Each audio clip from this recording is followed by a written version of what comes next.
shoko riri mukati munenge zvakusvika seropa. Uyai titaurira ndinozvigeza kusvika zvakuchena semazaya echando. Chenesaiwo upenyu hwedu Mwari. Isu kuchena kwedu hakupi kumabasa edu asi kunobva kwamuri. For nothing that is happening in our lives is due to our ability and to our works, but it is through the faith that we have in your name. Mari vanokutenda muzita redu, upenyu hwedu hunogadzirisika. Mukutenda muzita redu Mwari, upenyu hwedu hwakagadzirwa zvakanaka. Makatiita vatsvene, makatipa simba, nekuti makatiratira vakaipa kwazvo Mwari. Zvinoti apambene penyu tiregererei mutigonese zvokupenyu hwedu zvigoendeka muzita raJesu. Haleluya, haleluya. Regai tiende prayer point yatinayo. In our prayer point item number 2 yandapa title yekuti revival. Haleluya.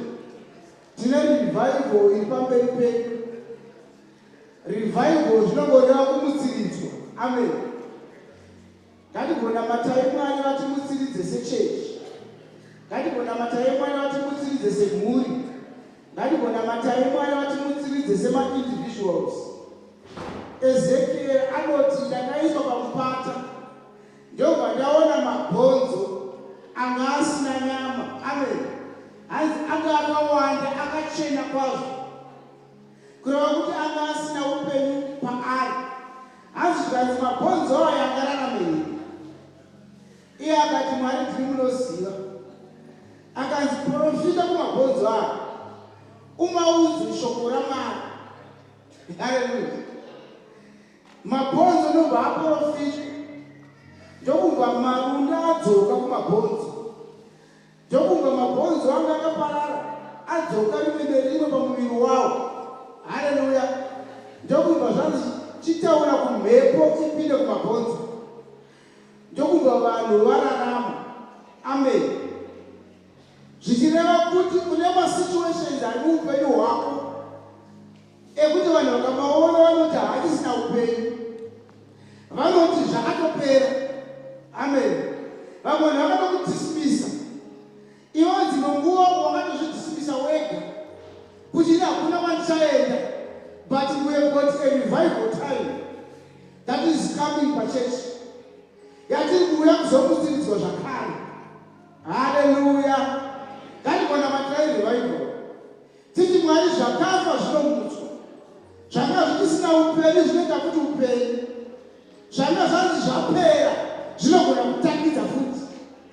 Zvakazviwa namuteteri negwatakwata zvinogona kuita restored back in our lives. Haleluya, haleluya.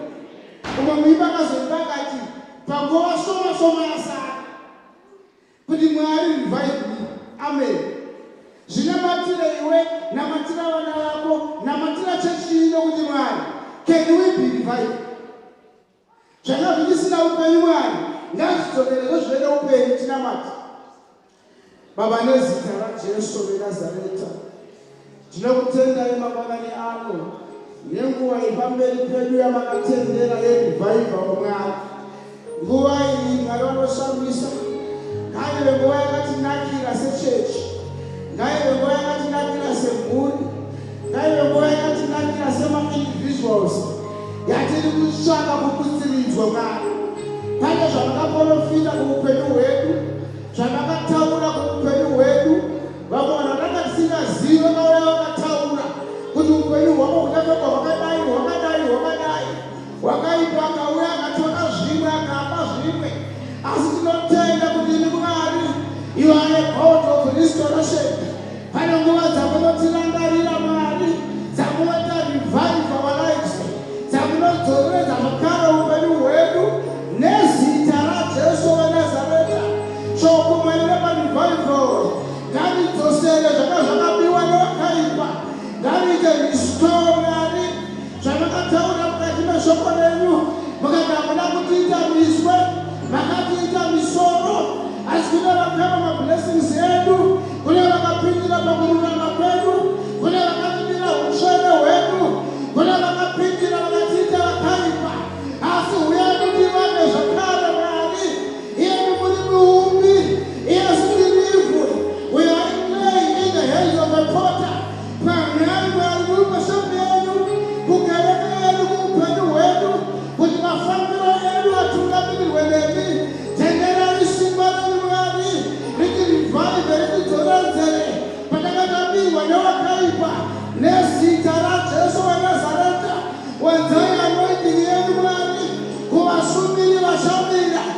panguva yerevival that we may be revived.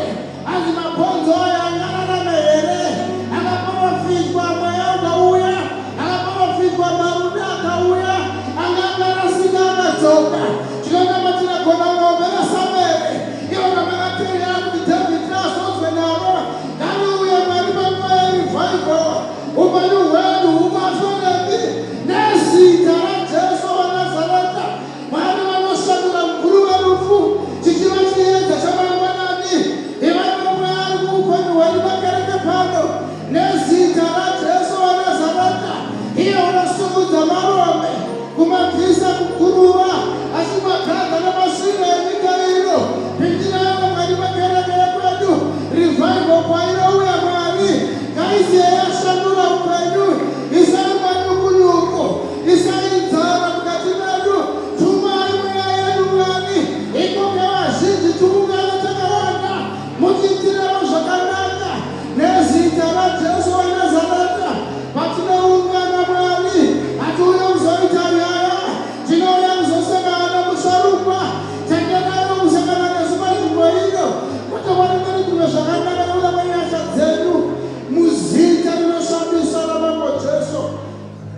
In the mighty name of Jesus. Hallelujah. Hallelujah. Regai tisvike patinonamatira kugoneswa naMwari parwendo rwoupenyu. Amen. Zvamunoona tichirarama kudai vadikani, tichirarama kudai, kana Mwari vakutendera kusvika pane stage, kana usati wakura pakurarama, unogona kufungira kuti asati asvika ipapo akapusa. Unogona kufunga kuti munhu asina mota akapusa. Unogona kufunga kuti munhu asina imba akapusa. Unogona kufunga kuti munhu asina mpaka dzakanaka akapusa. Unogona kufungira kuti munhu asina zvauinazvo akapusa. Asi mastages oupenyu. Haleluya. Munhu wese ane paanopfuura napo. Saka patinopfuura murwendo rwoupenyu toda kugonamatira zviri kushoko raMwari. Shoko raMwari rinoti farai muna Kristu. Ndinopamidza zvifara kuti garai muchifara zvinhu zviripo zvinhu zvisipo. Uchirwara wakasimba. Amen. But tinozvigona sei? Nekushoko raMwari rinoti profita kumabhonzo kuti ugoona kuti ndiri Mwari, kuti Mwari vanoonekwa pavanosimuka mudambudziko raunenge uinaro. Mwari vanoonekwa pavanoita zvinhu vanhu vachisara vakashandisa kuti mazvigona sei. Zvinhu pazvinenge zvisina kumira mushe ndobva kuve kuona Mwari. Haleluya.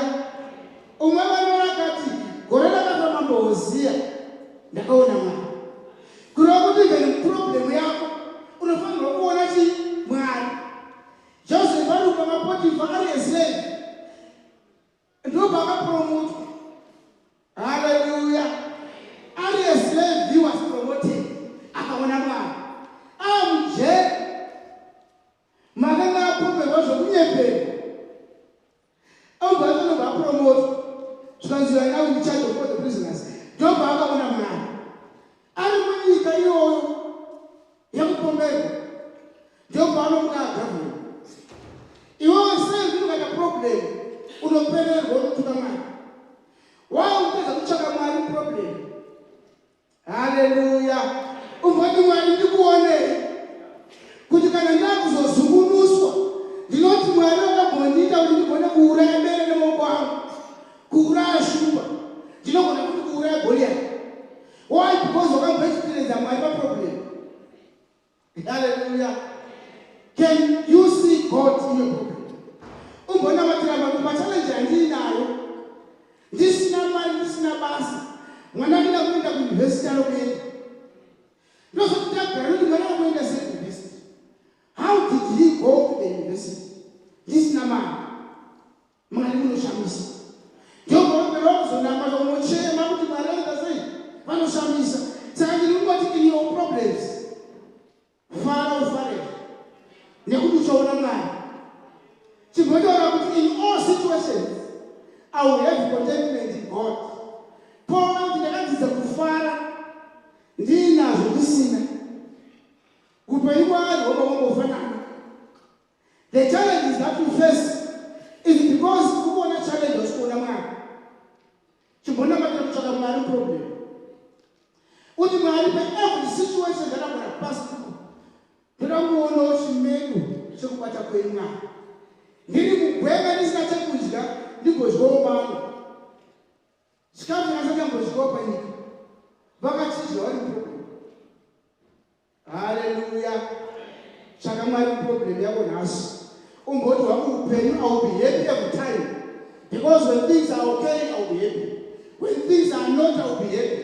Because I will look for the hand of God. And when I will see the hand of God, my faith is going to skyrocket. Tinamata. Baba tunakunamata mzita la Yesu. Tinokutendai nekutitendera kufara nguva dzose. Nekuti vakukana Mwari wokufara nguva dzose. Kuti in all situations tigare tichifara chikonzero kunenge kuri kurutivi rwedu. Chokwadi kutaura zvakanaka toti kushaya here, kurwarirwa here. Chii chingatipedza kutenda rudo rwaMwari? Is there any situation on this earth that might separate us from the love of God? Mwari wangu tinoramba takabatirira pauno hwedu, tinoramba takabatirira pashoko renyu, tichirwara Mwari tinenge tiinemi, tiri mumatambudziko tinenge tiinemi, mari iripo tinenge tichikutendai, zvinhu zvakaoma tinenge tichikumunamatai. Toda kuona ruoko rwenyu pakati penyu nguva dzose.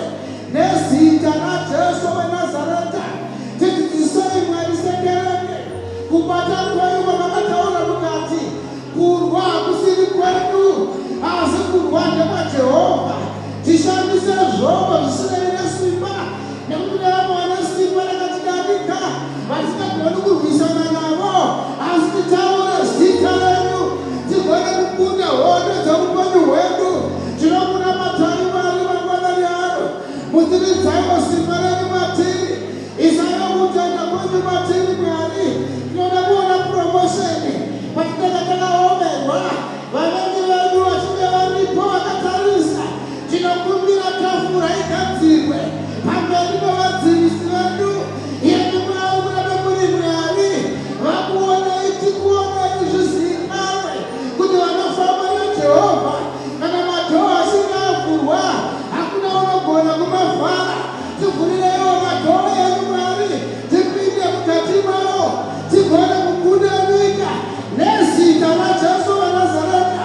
Tinokutendai Mwari panguva ino yemangwanani zuva ranhasi. Senderere, we want to appreciate you. We want to appreciate you, oh Lord, for we did not receive the spirit of fear. Hatina kugamuchira mweya wokutya kana kusvikidzirwa nematambudziko nemasituations nematinofuura napo. Tinoziva upenyu huzere nenguva iyoyi, asi vanenge vakamirana naJehovha vanopiwa simba idzva. Hamuna kutidzisira matambudziko panyika. Makati kana mwenye akauya nesimba, when the enemy comes like a flood, panouya nesimba, you shall raise a standard. Hamuna kubvisa matambudziko panyika. Makati ndinonamata kwamuri Mwari kuti vamakandipa muvachengete, musavabvise panyika, asi kuvape simba rekukunda vari panyika. Nesimba iroro Jehovha tinorinamatira mangwanani ano kukunda nyika nematambudziko ayo. In the name of Jesus, muzita raJesu weNazareta, upenyu hwedu ndowekufara, upenyu hwedu hune victory mukati. Makatiita vakundi nekupfuurisa, tibatsirei semaindividuals Mwari patinenge tiri watinenge tichigara, tiitirwe zvakanaka nemi. Simba renyu rionekwe. May you display your power in our lives. May your power manifest in our lives. Tifambele simba renyu, tifambele kufukidzirwa nemi, nezita raJesu weNazareta watinokutendai. Tinokupai mbiri panguva yemangwanani, tichitenda kwazvo kuti hakuna zvokumwe kwatingainde, hakuna zvokumwe kwatingatizire. Tinongouya muzita renyu iro rakatitenda kwariri Mwari, muzita rinoshamisa ramambo Jesu weNazareta. Hallelujah. Hallelujah. Regai tirano tufurira mberi tichinamata Mwari muzita raJesu. Amen. Tatazana nenyaya yemafestive season. Iko yekuti vamwe vanhu vari kutumira grosa kumusha, vamwe vanhu vachaenda kumusha, vamwe vanhu vachatumira hembe, vachatengera vanhu vese hembe. But dzimwe vano vachiti Mwari ina handina kana mari. Amen. Tadii kungonamatira Mwari mangwanani kuti festive season ino, as we celebrate the birth of Jesus Christ, ndodo kuti ndabata mari. Amen. Ndodo kuti vasana mboita makoresi. It doesn't matter kuti gore rakutopera. Hallelujah. It doesn't matter. Mwana havasi Mwari nenguva. What can be done in 1,000 years, he can do in the blink of an eye. Ndio munzu munana wacho unoitwa nani? naMwari. Wadi kugonamatira zvauri kuda kunoita panguva yefestive season. Inguva yekuna appreciate munhu waMwari, baba namai. Wadi kugonamatira mari yacho. Kana usina wadi kuinamatira, kumbochema pamberi pamwe kuti Mwari, handingatadzi kuita nemari kuappreciation. Imi muriko munhu waMwari wacho aripo. Iyo mari yakazara kudzoka. Hallelujah. Wadi kugonamatira mari chaiyo kuti Mwari, ndiri kunamatira mari yakati musezvino. Tinonamatira Mwari vanopindira minamato. Ndio zvinoreva kuti handisi kuita mafanizi. Kana kuti handisi kunamata Mwari waBhaari, wavakanamata vakazvicheka-cheka, akatadza kuuya kuzobata chipiriso. Tinonamata Mwari unopindira nemoto. We worship a God who answers prayer. There are many things that we want to do during the festive season. Nekuti inguva yakanaka tiri kupembera zvaJesu. Wadi kumboti Mwari, muutera hwangu ihwohwo, mukutadza kwangu ikoko, chimbonditiraiwo nyasha. Hallelujah. Ndimborakidzawo kuti ndiri muKristu pane vamwe. Amen. Munhu waMwari, namatira Mwari. Taura fika yaunoda pana Mwari wako. Taura zvaunoda kuita nemari yacho. Have back-to-back agreements with your God. Umboti Mwari, this year, patapinda festive season, I want to be someone. Mukristu munhu ane identity yakakura, munhu ane status yakakura. You are a Christian. My brother, my sister, you are a Christian. A Christian is a status. Muzita raJesu tinamati. Baba, tinokutenda panguva ine mangwanani ano. Tinokuvonga nemuchingo werugare. Iye ndi muenzanisi wevanhu. Nezita raJesu weNazareta. Nyika inotipatsanura Mwari. Nyika inotipa maclasses. Inotipa maclasses maringe newatakadzidza, maringe nemaqualifications atinawo, maringe nemabackgrounds atinawo. Asi munotifananidza Jehovha. Ini kuti munotosimudza maronda, munomabvisa mukuru wamumasanganisa nemashinda enyika ino, motiita akafanana. Tinonyengeterera mari inogona Mwari kundibatsira kuita zviri pamwoyo, zvishuwo zvemwoyo Mwari paKrisimasi ino, zvishuwo zvemwoyo Dhisemba uno, January uno Mwari, pachaitwa zvinhu muimba yenyu nezita raJesu weNazareta. Inokumbira munana wemari, inokumbira munana wemari unobva kwamuri nezita raJesu weNazareta. Pamanisa vamagorosa ari kumusha Mwari, ndoda kuendesawo rangu rakanaka. Panotengera navamwe basa kumusha, patinotengera vasingaende kumabasa, neniwo ndigone kutengera vane good number nezita raJesu weNazareta. Vana vangu pavanosuvira kutengerwawo zvakanaka, ndigone kuvatengera. Mudzimai paanosuvira zvakanaka, ndigone kumupa nezita raJesu weNazareta. Vakandiita Mwari vanoshamisa, mumiririri wezita renyu, an ambassador in this world. Nezita rinoshamisa ramambo Jesu, makatendera mweya wenyu kugara matiri. Naizvozvo ndishongedzei, unopa mbeu kukudyari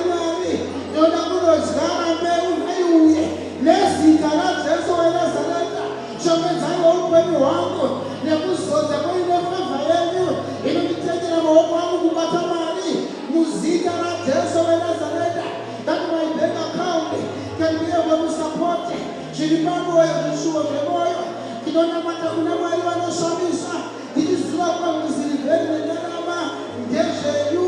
Iyeni vakaita kudyiwe nhaka yekudenga, nhaka yemari yaMwari. Tinonamata nezita raJesu weNazareta. Chingoti payo mugove wangu, mazita anoshamisa raJesu.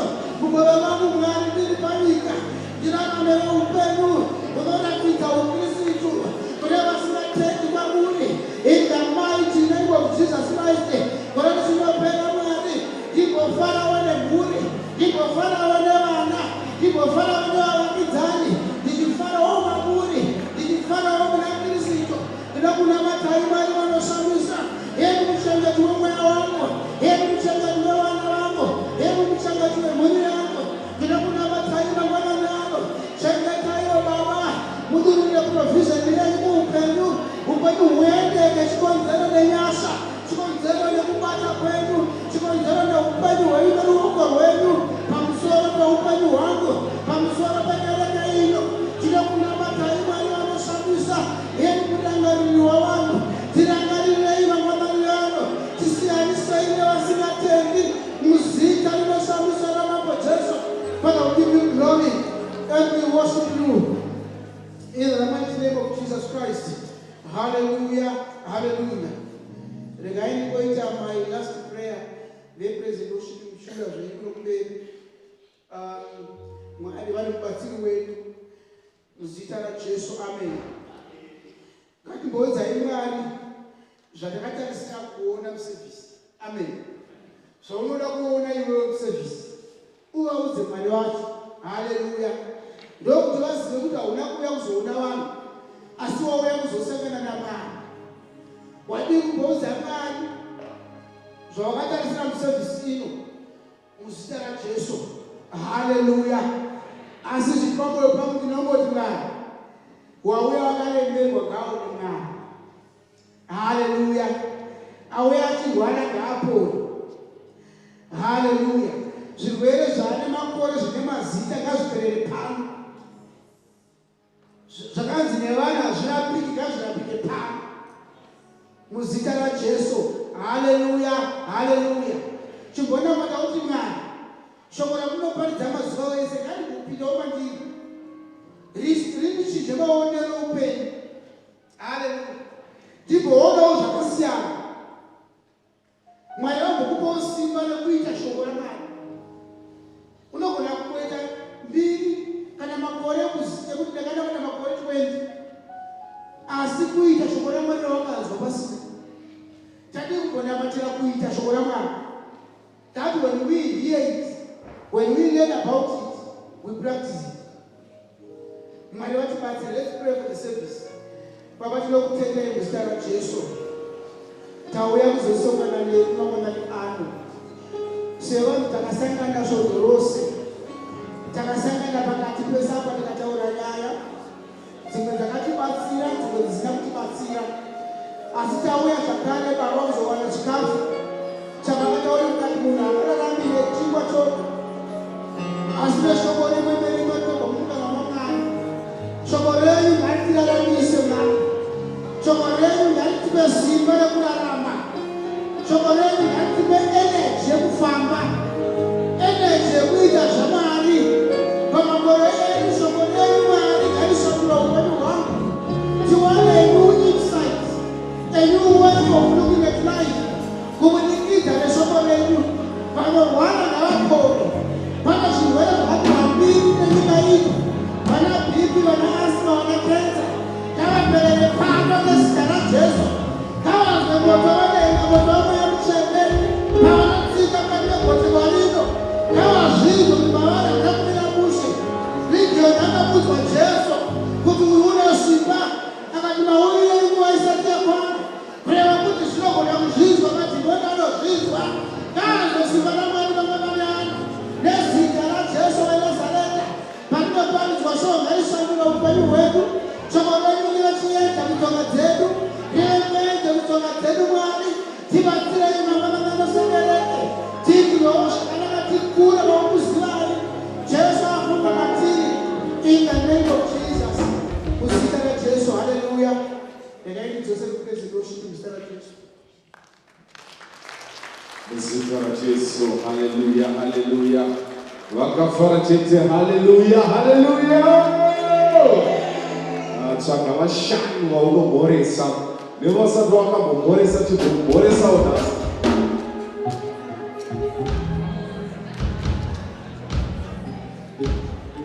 Naku tozisi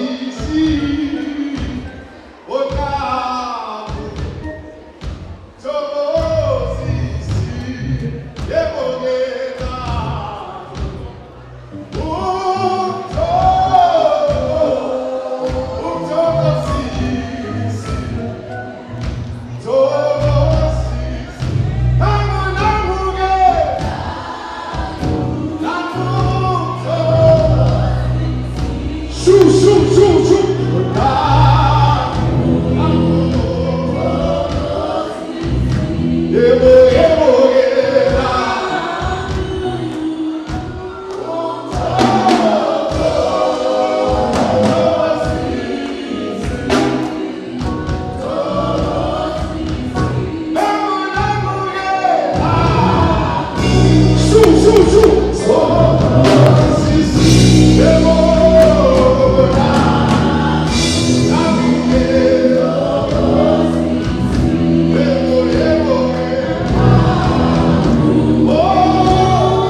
There is a race that I must run.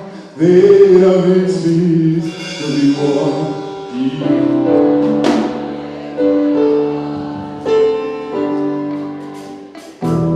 There is a race that I must run. There are victories.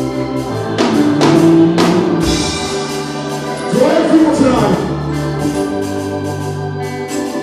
There is a race that I must run. There are victories to be won. To be won.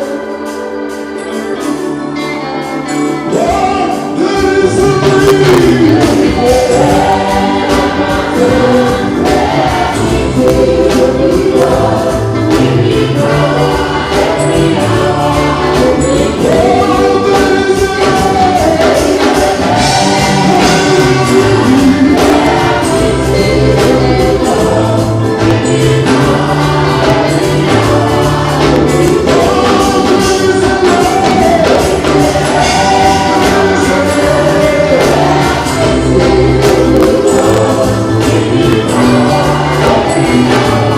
Thank you.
cheni tibatire Jehova kisimbise moyo wenu bali na isimbise kanana yao miali amana ni hano changamile nebutima kanata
Thank you.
teenagers. Hallelujah. Amen. I want you to prophesy. Musita ni muro para mambo Jesu. Hallelujah. Kwa hiyo tutakumbuka our online viewers.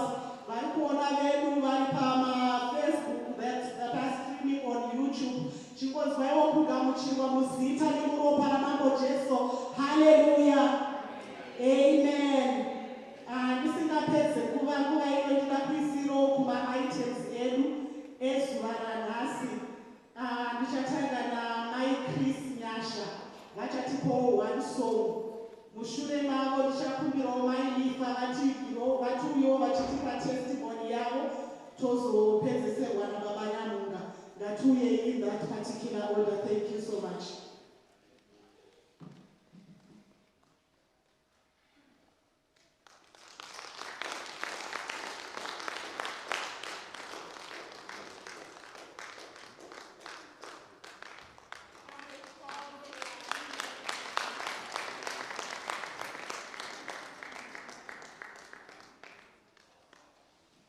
Hallelujah. Amen. Praise the Lord.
Haleluya.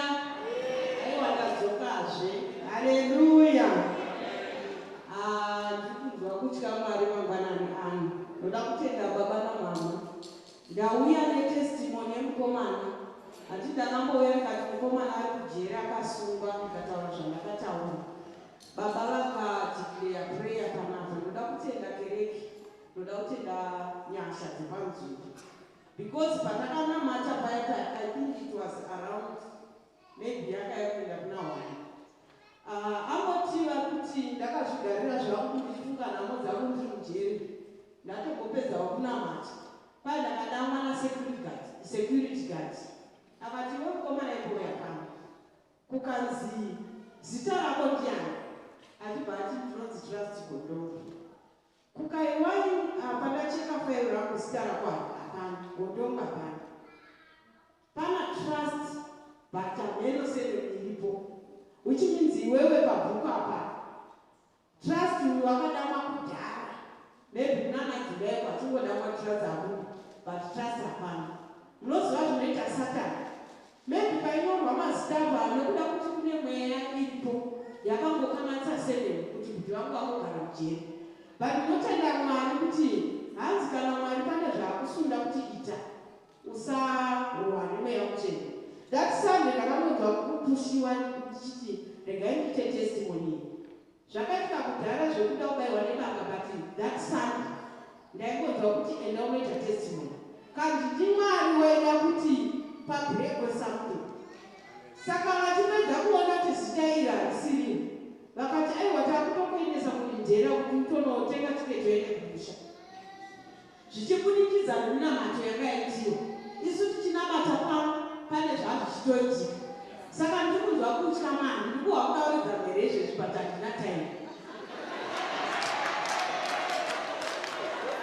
Ndiri kufara. Hanzi nevamwe tiri kufara baba. Tiri kufara izvezvi, tiri kufara nababa ndati izvezvi shamwari. Izvezvi watoenda kujeri. Ende zviri kundiitira nightmare because iye akataura chinhu nakabanika ini kutenda kwangu wakushoma. Handichazivi vanoda kuenda kumaapostoli ngavachiita. Vanoda kuita zvipi ngavachiita because inini handisina hope. Plus mwana uyo akakura ari sick baby. Mwana akakura akangozvarwa neshuka. Saka inga ikotya kuti unorarama sei mujeremo. Akamboti ndaneta mukadzi womumadziya dzinonzi dzemujere dziya. Akati ndazara mapundu saka zvaindidya mwoyo vasikana ndichingoseka tiri kuchina paya but zvainyanya kundirwadza. Fast forward sekuru vakaizoenda kumusha. Vaenda kumusha vanono mabhazi avo anonopakira kusango.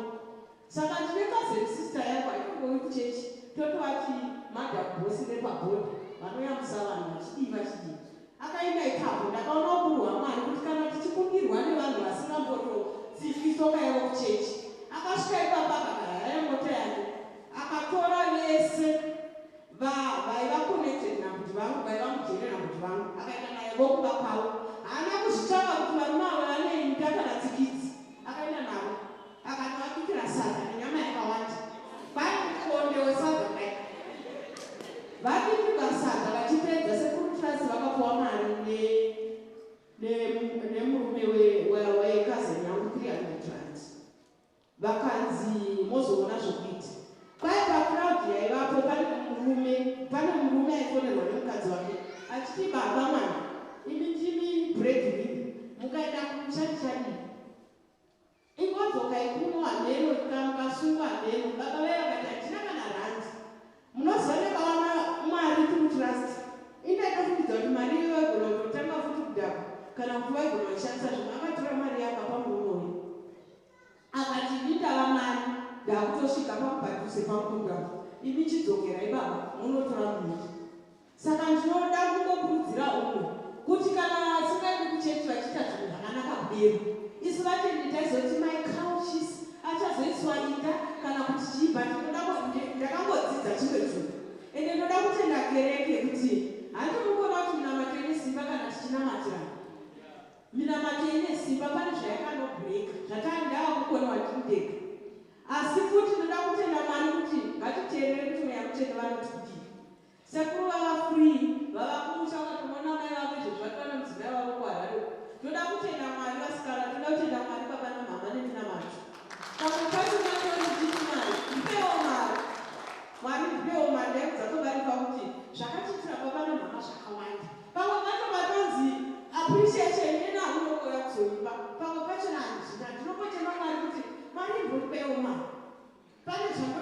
appreciate mwana. Baba vanoziziva pane musikana aiva panhoo kudzisiyeni. Iko zvinoava kumhanya. Pane shamwari yebhudhi vamutrasa akangouya pano ari mwedzi. Kukazouya mudzimai wake ari mwedzi pano. Vasina mwana for 4 years. Ndakuda kutozvipupura izvi because ndanisingaziviwo. Ndachigara kumba kwangu achitotsvaga basa vamwe vacho vanomuziva. Akauya pano pakasuka dhuku yeWhite Stone. Ndakagara naye for like 3 weeks. Akadzokera kumba kwake akasvika kanobata nhumbi. Abata nhumbi haana kundiudza. Ndakazonzwa kuti kwava nemwana akasimuki mukomana. Ndikati imi mukadzi pachechi penyu pane simba paya. Pandakaenda kuchechi kwenyu ndikazodzokera kumurume wangu ndakasvika ndibata nhumbi ndiwatete. Saka ndinoda kungotenda baba futi namama because marriage yaiva kutosheka. Munhu akauya wachitsvaka basa. Ndikamugamuchira kandi pane waakavinga munana wake. Saka ndinoda kutenda Mwari pano pachiri kuitiwa basa. Mumwe kusana matadzatu vanharo vasikana. 7 December kweti mukano tichimati zamati. Thank you for that. Tiwawe maoko. Mungu yakakwana tike zvese zvatinoitirwa kuita. Muzita nemuropa ramambo Jesu. Haleluya.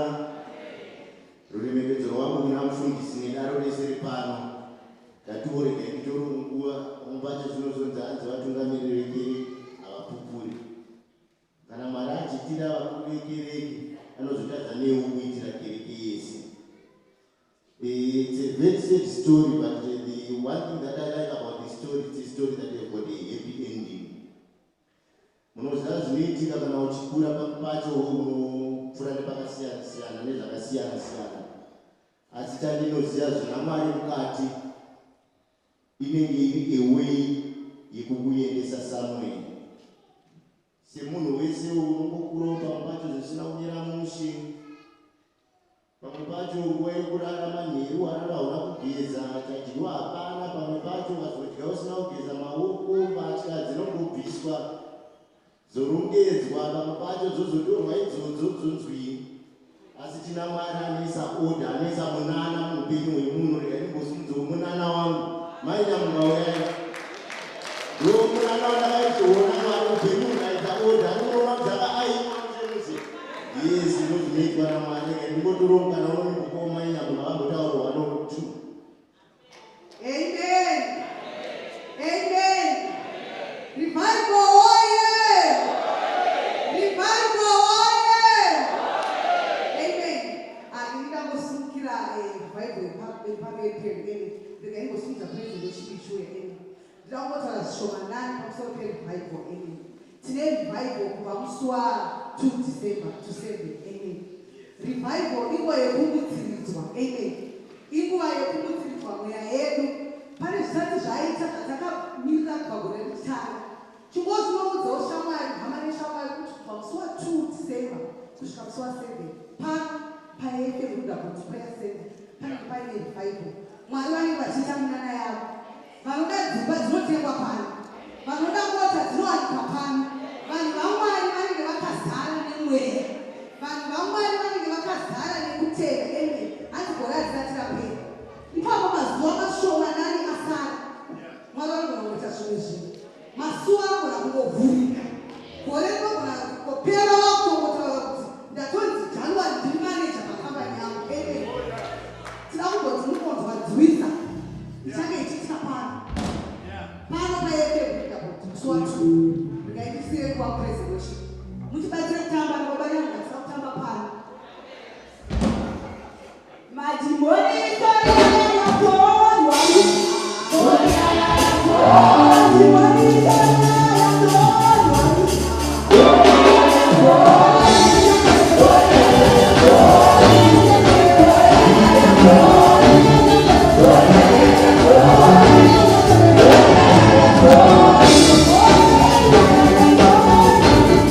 Oh,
Nguva yekuappreciate vanhu vaMwari ukatarisa muBhayibheri muOld Testament munotaurwa nyaya yekupira kwaiitwa zvinhu zvaienda paoltar zvinopiswa.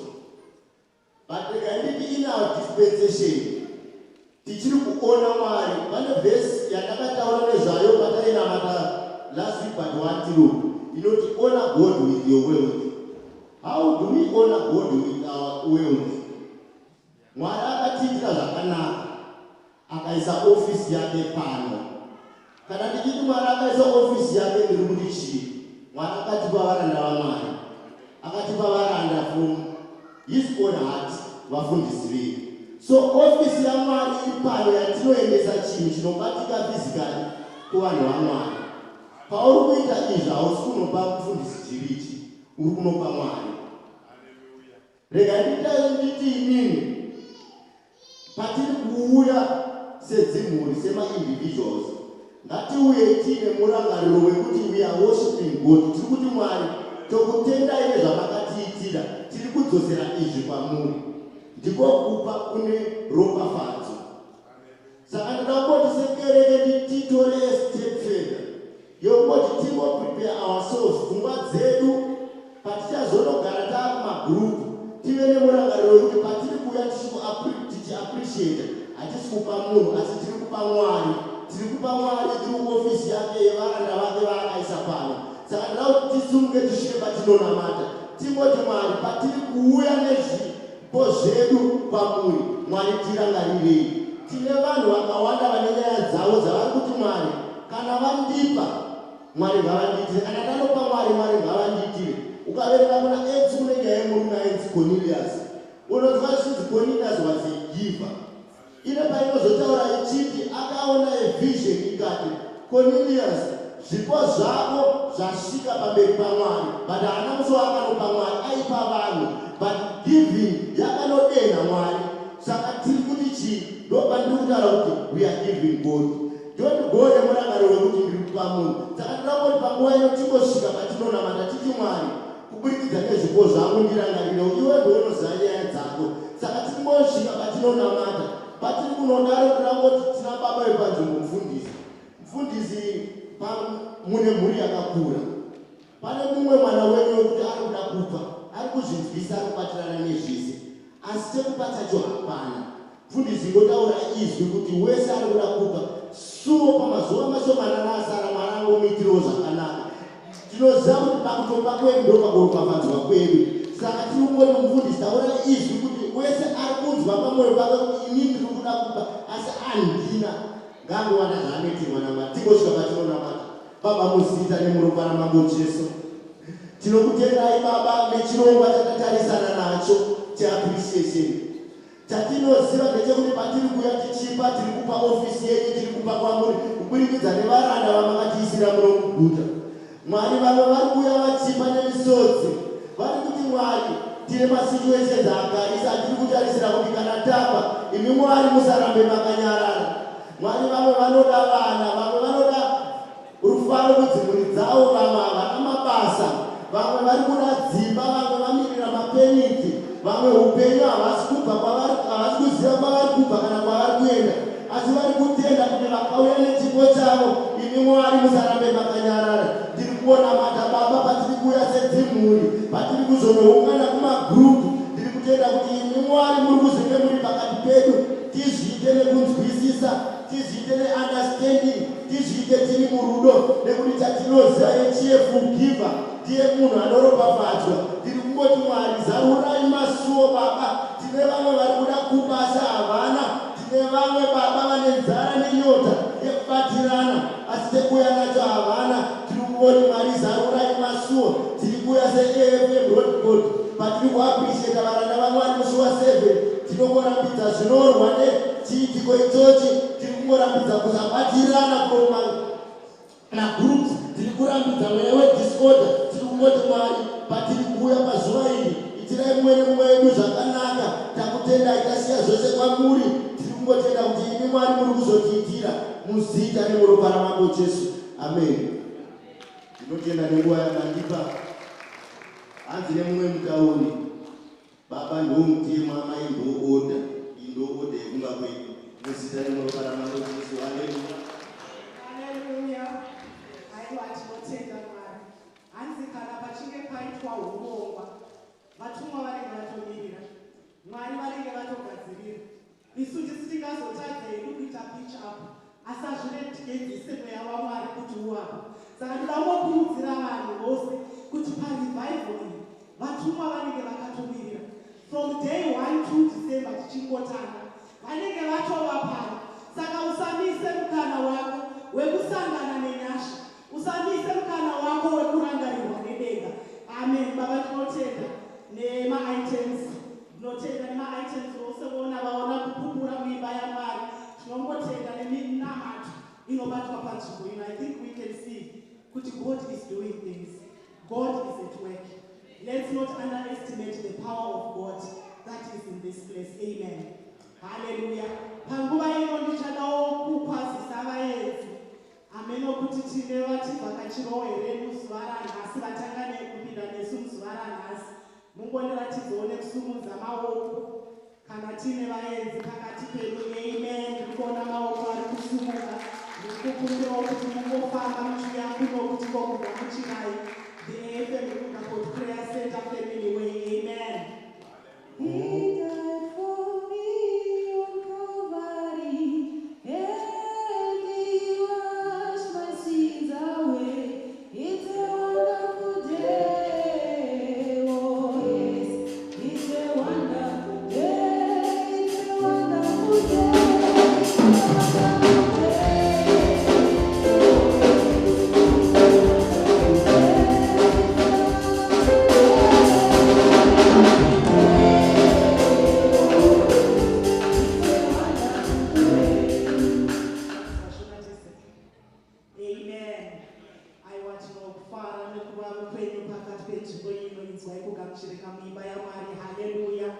Ndichakumbirawo kuti mungotizivisawo kuti ndini ani, mabva kupi, makanzwawo nesu nezvedu nani, makaonawo pamasocial media platforms edu here kana kuti pane vakukokai. Motizivisawo zvakare kana muri mama kana muri sister, uye kuti mauya kubata nesu zvachose here. Ini ndakamirawo panapa ndinonzi Mai Komba Choto, ndinogara muStudents Valley. Ndichikobata ndiri pasi pababa vedu namama vedu Chiriji vakagara pamberi apa.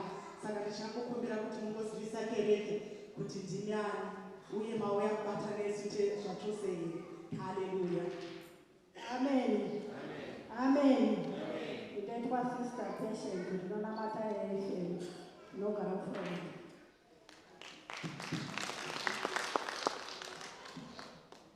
Amen, church. Amen, church. Ndoitwa Sister Tendai Makopa, ndashanyira baba namai Phiri. Saka tichanyira chabasa chese as long as ndakashanya kwavari. Haleluya. Amen. Awaizwai kugamuchirwa muimba yaJehovha. Muri kuona mapepa amakabata. Rimwe racho tichangokumbira kuti muprovide madetails enyu, zita renyu, your address details and information iri kudiwa ipapo. The other paper is about the church. Pamunoona mukana masvika okumba mongoverenga kuti munoziva a little bit more about the church, kuti tiri kubva kupi, tiri kuenda kupi, tinotendawo mune zvipi. Haleluya. Tiri kufara nekuva kwenyu pakati penzvimbo ino. Kana kereke ichange yapera, tichakumbira kuti muzosangana nasekretari vedu pamasofa ari apo pakanzi Connecting Lounge on your left there. Sekretari vachada kuzokuonai maita zvenyu. Nzwai kugamuchirwa muimba yaMwari ine Haleluya. Amen. Haleluya. Ndisingapedzewo nguva ndichasiyira nguva nezara payo kuna sekretari kuti vauye vatipiwo zviziviso zvemusha. Haleluya.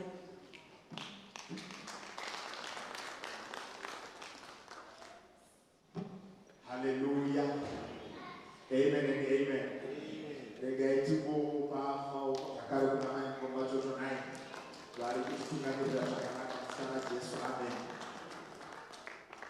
Mazviita henyu baba. Ndofunga muri kunyatsokuonawo kuti vakuenda ava vakura zvokukotama izvi.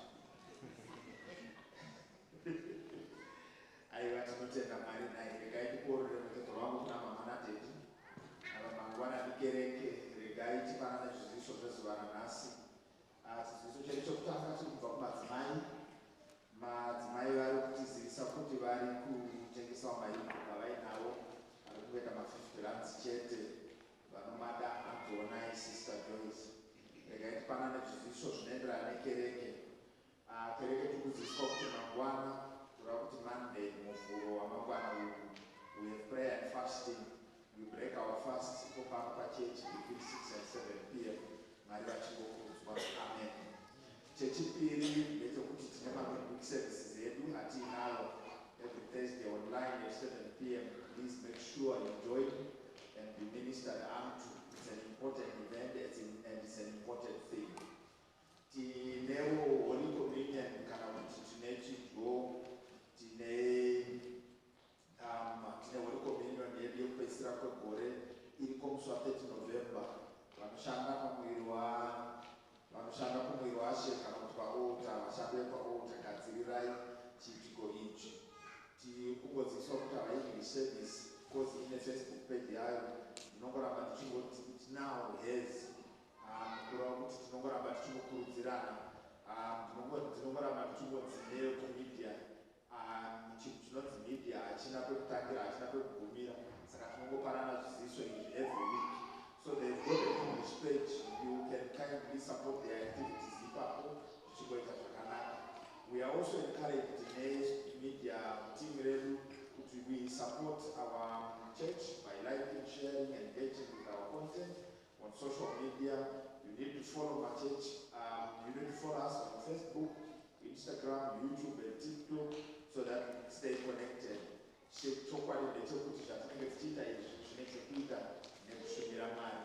Kereke tikuziswa zvakare kuti mufundisi vanenge vari pano this Tuesday kubva 9 a.m. kusvika 3 p.m. Kana muchida kuvaona vakasununguka kuuya panguva idzi. However, kana uine hako nguva yavo kufunga kuti une specific time, say for instance 12, unofanira kuita booking specifically for that time. However, tinongoramba tichiziswa sekereke kuti mufundisi vari available to us at any other time other than iyoyi yemusi wechipiri. Chinongodiwa chete kungovafonerawo, kungovaudza kuti tiri kuda kukuonaiwo mowirirana panguva idzodzo.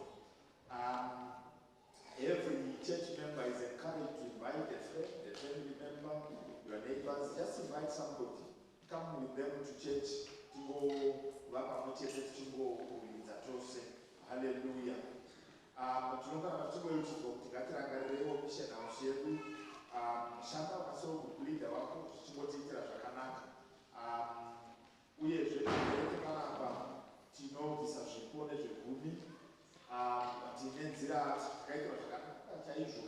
We also have nzira ina chete dziri very simple. You can actually swipe kumashure senzira yedu yekutanga kana kuti unogona kuita ma-EFT, ma-electronic fund transfers, either pafoni pako kana palaptop, chete account iripapo, or unogona kuuya nechipo chako pano kana kuti tinogona kuita ma-ATM deposits kana tichinge tapfuurawo nekumova. Hallelujah. Ndaziviswawo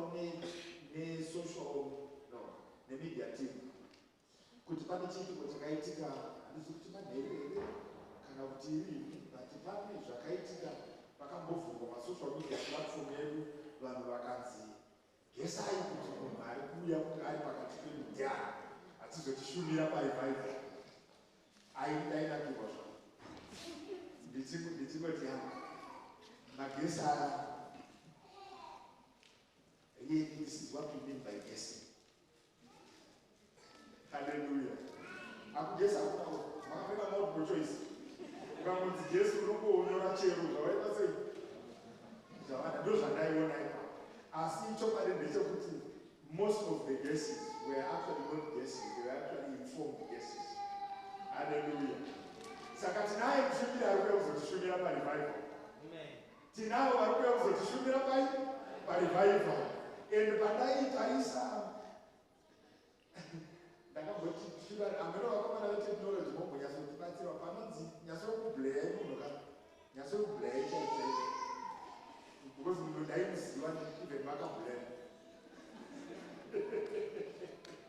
Haleluya.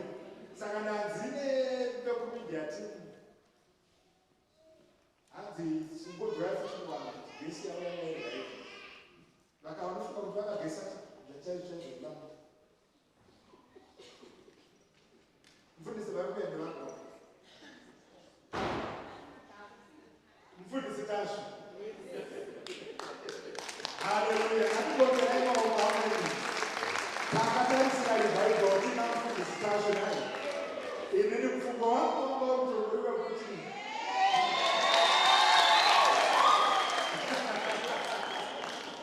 aiva tinotenda Mwari ameno kuti pana ane bhareta here rekuvakavhikoso rati kugara ju hamai yakambosvetuka iine bhareta ichitamba pasikuru. Amen. Aiva tinoitiwa zvakanaka saka takatarisira mufundisi tashu panguva yerevival tinenge tiinavo pano zvichimbotiitira zvakanaka. Amen. Regai ndikopaziziso zviviri zviri kuteera izvi ndobva ndabva pano segupi yekupendizoro kukumbirwa kuonana nasekuzana pangu prayer room soon after service kureva kuti service ichingopera segupi iyoyo moenda ikoko. Vakabhabhatidzwa last week mabaptism certificates enyu hanzi avaredi ari kumashure hanzi pano sometimes unogona kunge wakabhabhatidzwa but usina kufila fomu ende unofila fomu iroro because madetails ari pafomu ndo anozoshandiswa kugadzira baptism certificate. Regai ndidedze maimukoma chotu ndichingoti mazviita imukereke Mwari vakuitire zvakanaka. Amen. Amen. Aiwa tinotenda nezviziviso ini nguva yangu yapera. I think titakagadzirira kuti tigodzwa shoko asi ndisati ndabva panapa ndinongobva muchiwo mhuri yangu. Ishe vakandiwanirawo nyasha vakandipawo mhuri yandinonzwa kunyaradzwa yandinonzwa kuitirwa zvakanaka. Ndangotenda panongonzi pane dzimwe nyasha dzinochemedza ndidzo dzimwe nyasha dzinondichemedza ndakafunga about my family and the kids that is blessed us with. Saka ndakangotenda Mwari ndibatsirewo kugamuchira mhuri yandakapiwa naShe muzita remuromo waJesu. Haleluya. Amen. Takasimuka tose nguva yatanga takamirira yakwana tigogamuchira baba vedu vachiya kutora nzvimbo yavo vakaunyamusoma.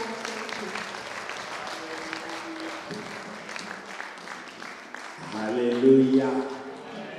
Hallelujah. Kuti tite one prayer point before tazoita zvinoitwa mufundisi tidzokere kuintercession a little bit and pireona okay oro regai ndinoda kuverengerwa one verse, just one verse namufundisi inokubva kuna Psalms 35 verse 1, just Psalms 35 verse 1. Kana wapedza muzodzosera zvenyu maiki kuvaitwana. Psalms 35 verse 1. Oh Lord, fight those who fight with me. Attack those who attack me. Oh Lord, fight those who fight with me. Attack those who attack me. Okay, we want to find time to intercede. People that fight us, sometimes we don't know them. People who attack us, sometimes we don't know them. Some, they are in our midst. We share food with them, we eat with them, we sleep in their midst. Our eyes are not omnipresent, they can't see all. But I just want us to pray and say, God, you understand each and every heart. You understand each and every weapon that is being fashioned against me, that is being fashioned against my children, that is standing on my way, and I want you, God, to stand in the gap.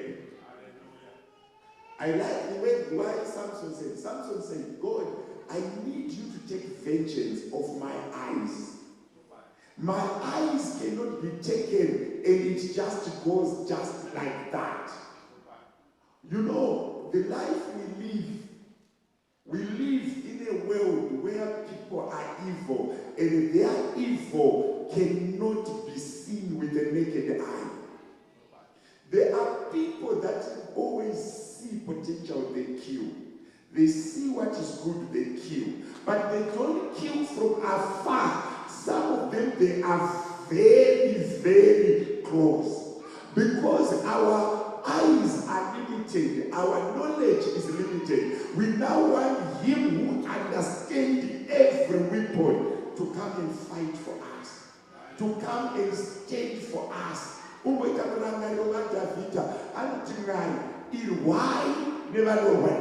Simudzai hasha dzenyu kune vakanisimudzira hasha. Vamwe vacho hatina kuvatadzira, vakangosvotwa nesu. Vamwe vacho hatina patakavatsika, but vakangorwadziwa nekuona uchirarama. But vamwena nanoda kuite munamato uyu uchireresa. Never ever think that your enemies are known to you. They are not. We want to go before the Lord and say, God, raise your grace upon me. Let no one fight me in private or in, but there is no fashion against you that shall prosper. When an enemy rises like a flood, he doesn't change the way of the flood. He raises the standard. May the good Lord protect you in this festive season. May the good Lord protect your children. May the good Lord fight for you. Wherever your name is being spoken, may grace go there and fight for you.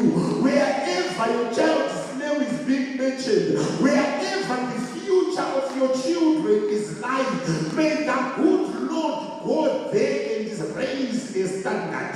May the grace of the Lord protect you in your absence, because no gathering that is deceptive unto his grace. Chibona mata utimgari semuranda wenye David anoti munorwa nevanorwa neni, irwaiwo nevari kurwa neni. Pamwe pacho hativazivi Mwari ngaamborwa nevari kurwa newe, kuti kurwa hakuzi kwangu, but ndina Mwari vari pamusoro. Kana zita rake rikadaidzwa, hondo dzevana vevanhu dzinonyarara. Kana zita rake rikadaidzwa, miseve inoperera pasi, haisvike pamunhu. Ngakurege kuva nemunhu anokurongera zvikabudirira. Hatidzokorere. The word of God is life and is active. Let us activate the word of God that said, fight those who fight against me. Simudza kunamata.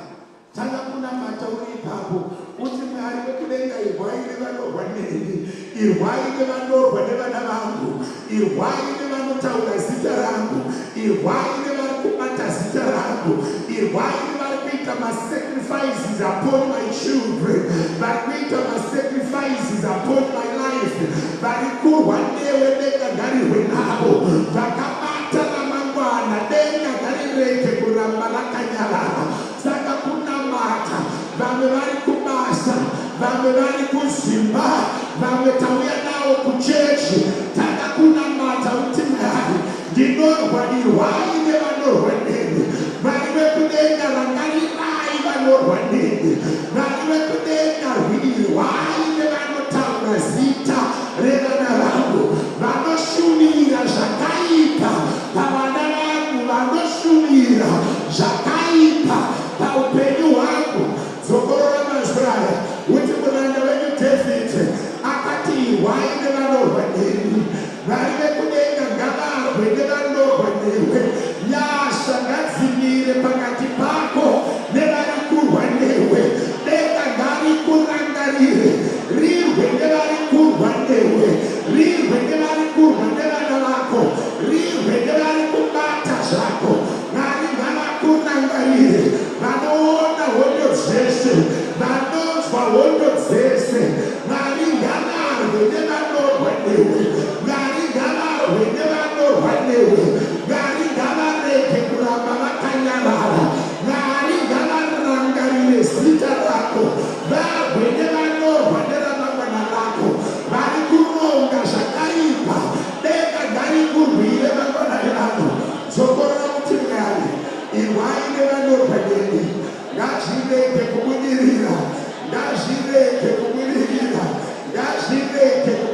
Thank you, Jesus.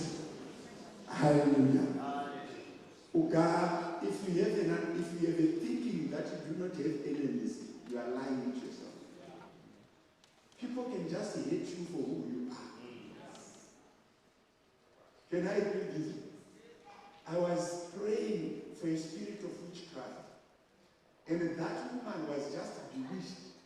Kuti akati mwana mukomana mwana musikana, mwana mukomana mwana musikana. Mweya waimanifesta papo waiti apirwei vana zviri balance.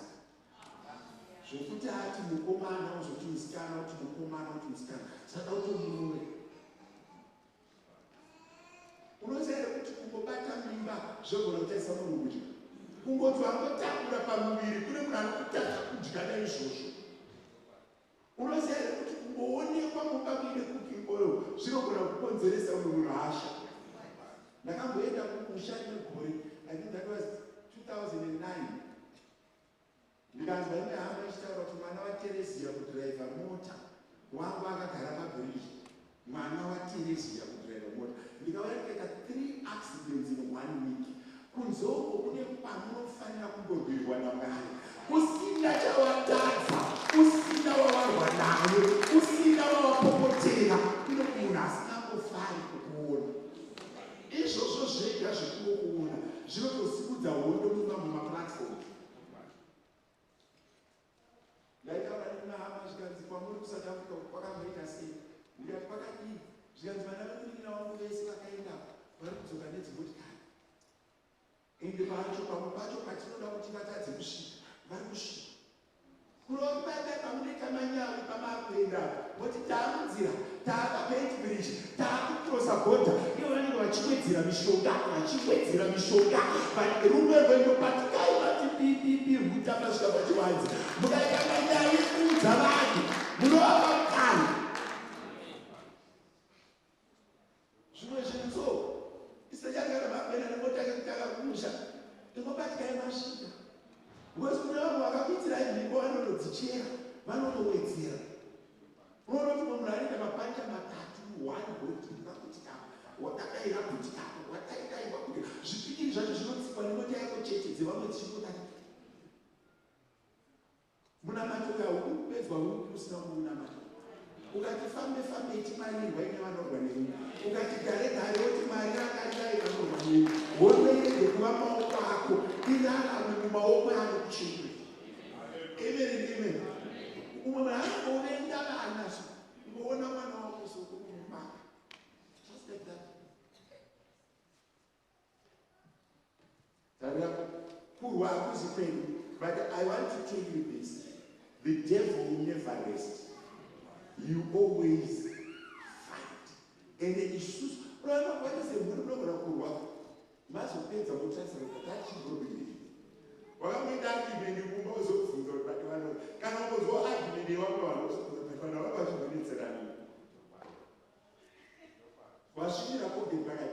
When I got there, I was who made us and gifted the radio with that she was really young than this. Even with the very good. Less than I can I need some jackets of Shinara station to take it. But I don't think I can. You don't want to go back to my background. But I say, what is that? National rice. We are like rice to Rango. You will pick up a rice with some. We pick up a is that a little money? We don't know what she does. She is like that would be a kind of what happened. My what you put one, but can I say, I love the bag at pain?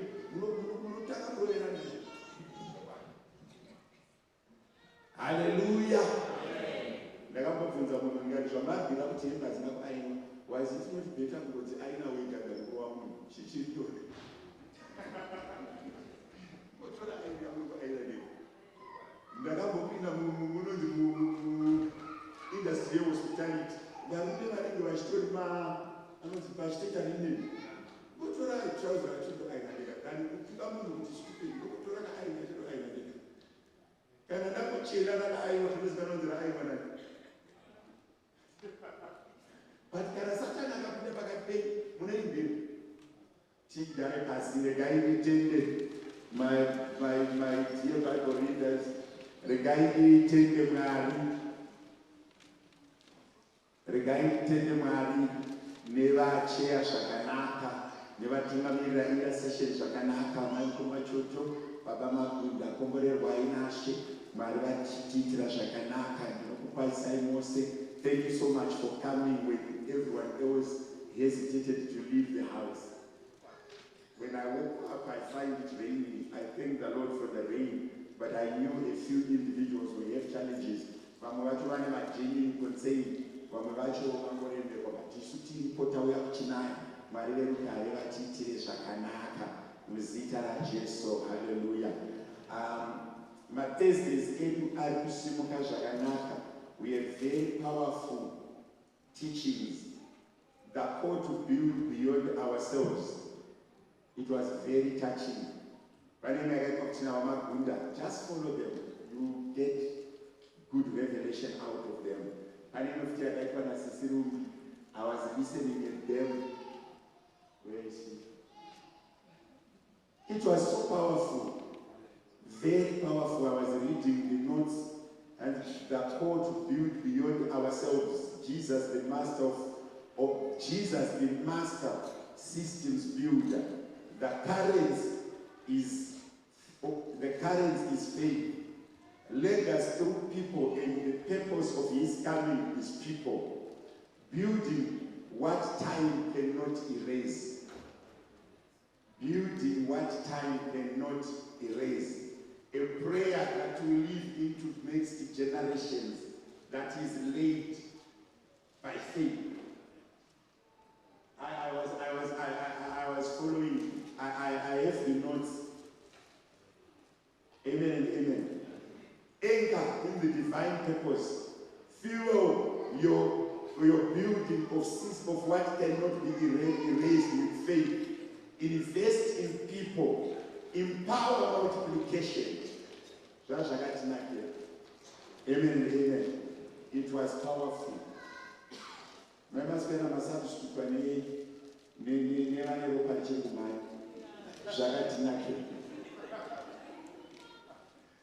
This is the pure church, and it will survive.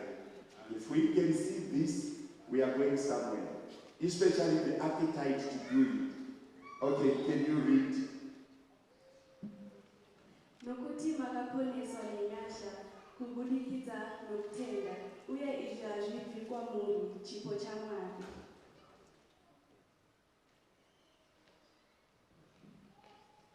Kwete mabasa kuti parege kuva nomunhu anozvikudza. Nokuti makaponeswa The next one. For it is by grace you have been saved through faith, and it is not from yourselves, it is the gift of God. Not by works, so that no one can boast. Okay.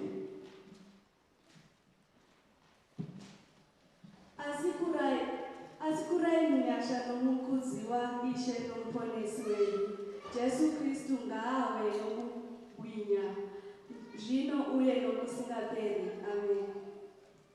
But grow in grace and knowledge of our Lord and Savior Jesus Christ. To him be glory both now and forever. Amen. Hallelujah. May the good Lord bless you for reading the word of God. Amen. Okay. Let me go to my notes. You can start. Hallelujah. Technology. Okay. The church should be built on certain principles, not emotions or the hype.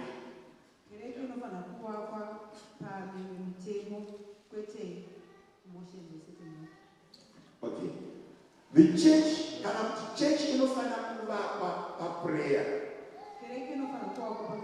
So winning.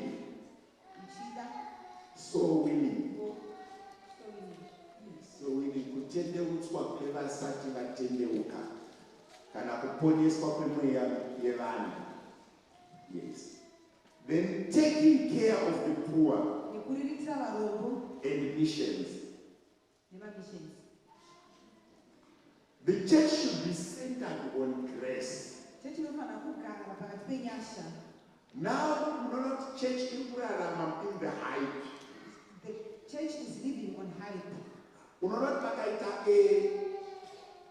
vatinoti speakers If there exists or or motivational speakers motivational speakers, vanotaura zvinonakidza kunzwa, those who speak good news to the ears, ndokuri kuenda church. that's where the church is going. But the church should be founded in prayer.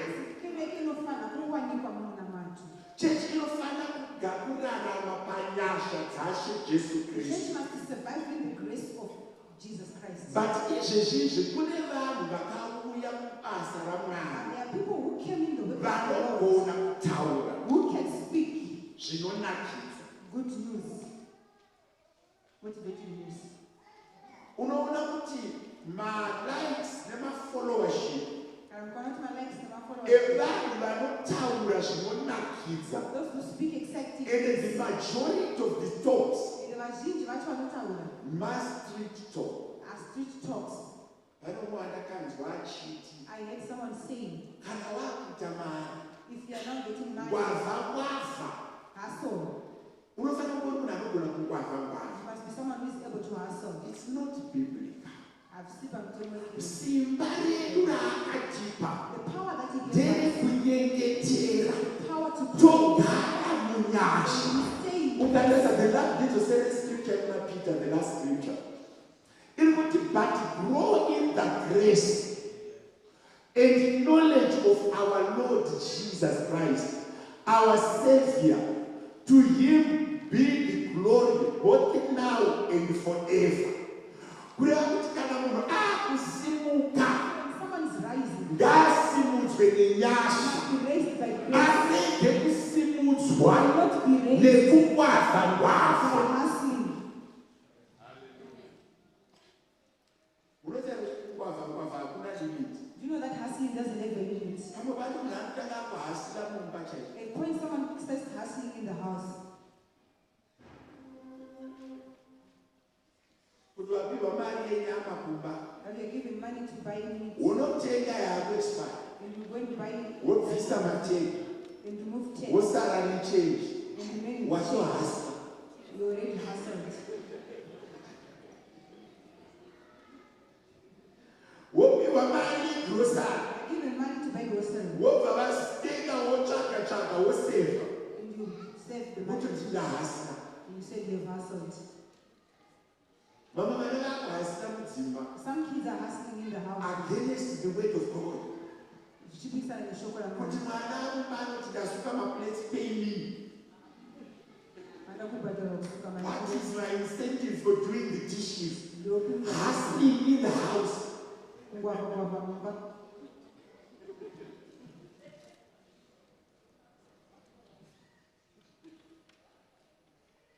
Ndakutaura nyaya yekuti zvidirwe nyasha. Ndakutaura kuti, you know, we need to bring back the church to prayer.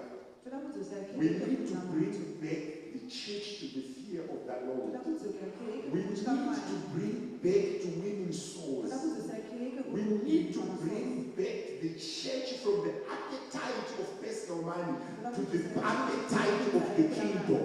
kunzara yekuda umambo.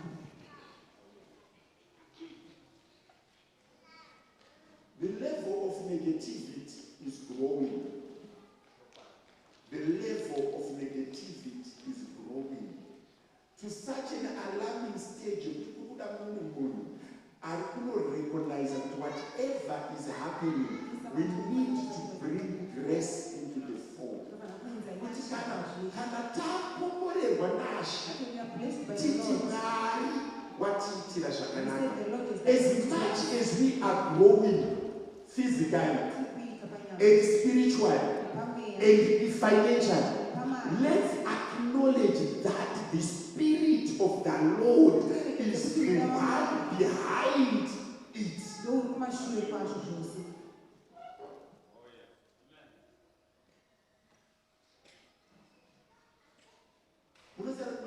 kushanda statement kuti kana ndikasaita zvinodhaka.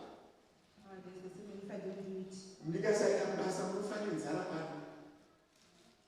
Kana ndisini vanhu vese havararami. But this type of thinking that is suspending grace and increasing personal glory or personal efficiency, we need to accept that as we are growing in grace and the knowledge of Christ in our dealings. You can go to war, but waenda nani? but who did you go with? Unogona kuenda kuhoto, You can go to a but battle, waenda nani? but who did you go with? Unozwa David achitaura ari pazibhurani. David saying it. Obva ati iye, He says, shall we pursue? "Titele." Obva ati yes, pursue. Then he was Kuda about to kuti say, kana takuita zvinhu, you say when you are doing it, ngatimirei simba raMwari. you must Tiende put tiine umwari. Tiite tiine umwari. For the sake yekuti his name be glorified.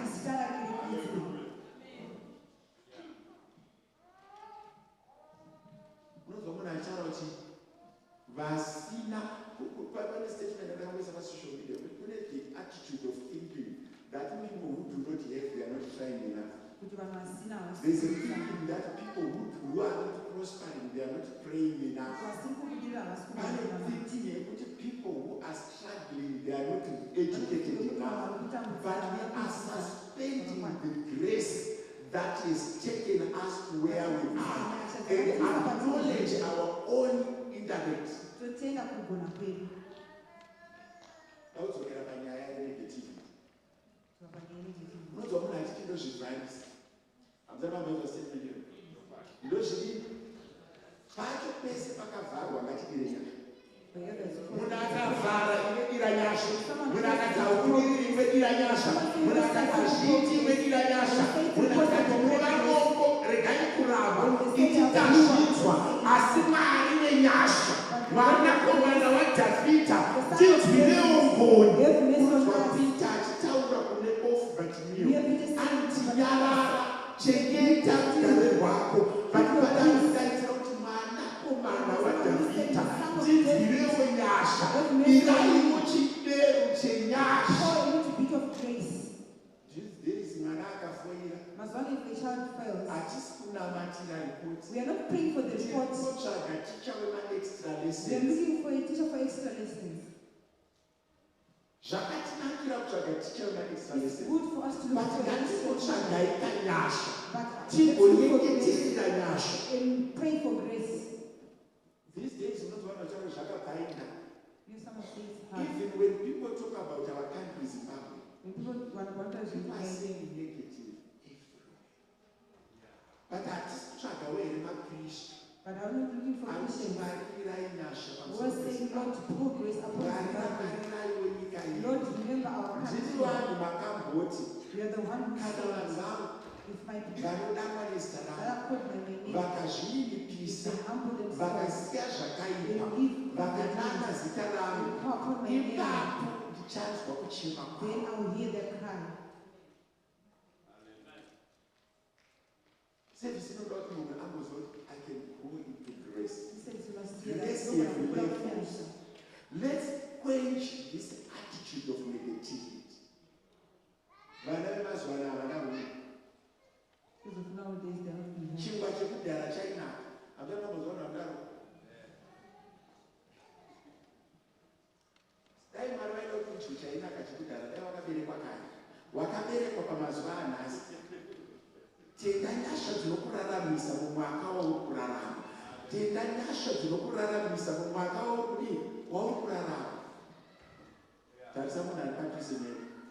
Kuti are you grounded in prayer? Are you really concerned about other people receiving Christ?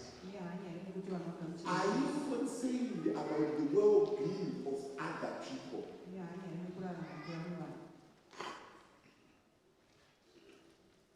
God wants to bring another level of anointing. But for him to bring it, anotsvaga vanhu kuti We are looking for people who say the will of God be done.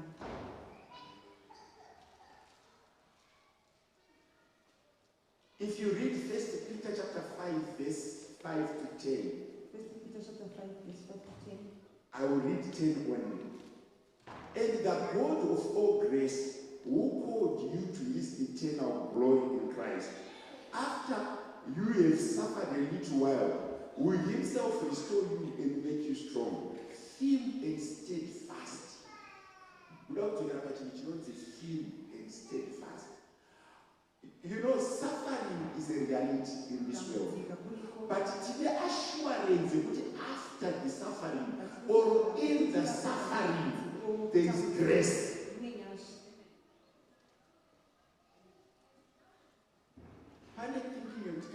Church, everything must be smooth. People are not believing in miracles. They are not what door. When the door is closed, people are looking up to physical or human ways of opening the door instead of asking for God's grace. Last week I shared about a few board members. Takanamata Sunday.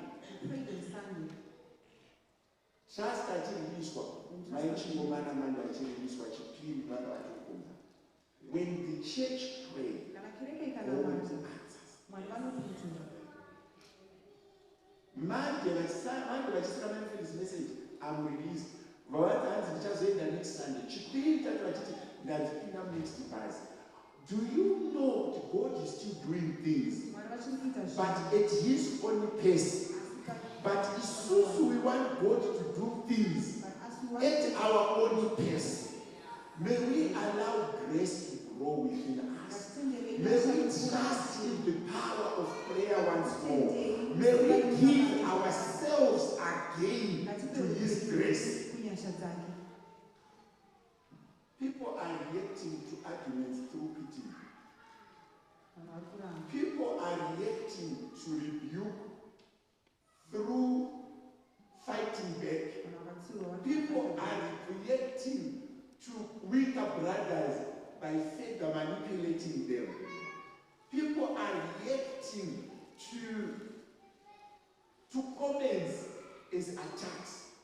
There's a lot of negativity. There's a lot of freedom in the spiritual platforms where there's no father, there's no son, there's no daughter, there's no mother. Equality has taken us, the world equality has taken us on self-life.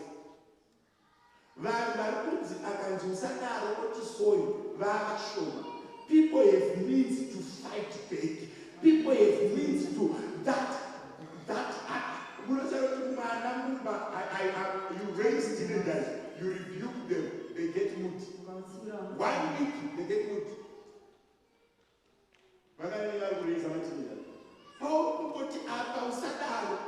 Because of this freedom that has taken away the grace of God and the submission that the Lord said we must do. And it's not only in teenagers, it's even in adults.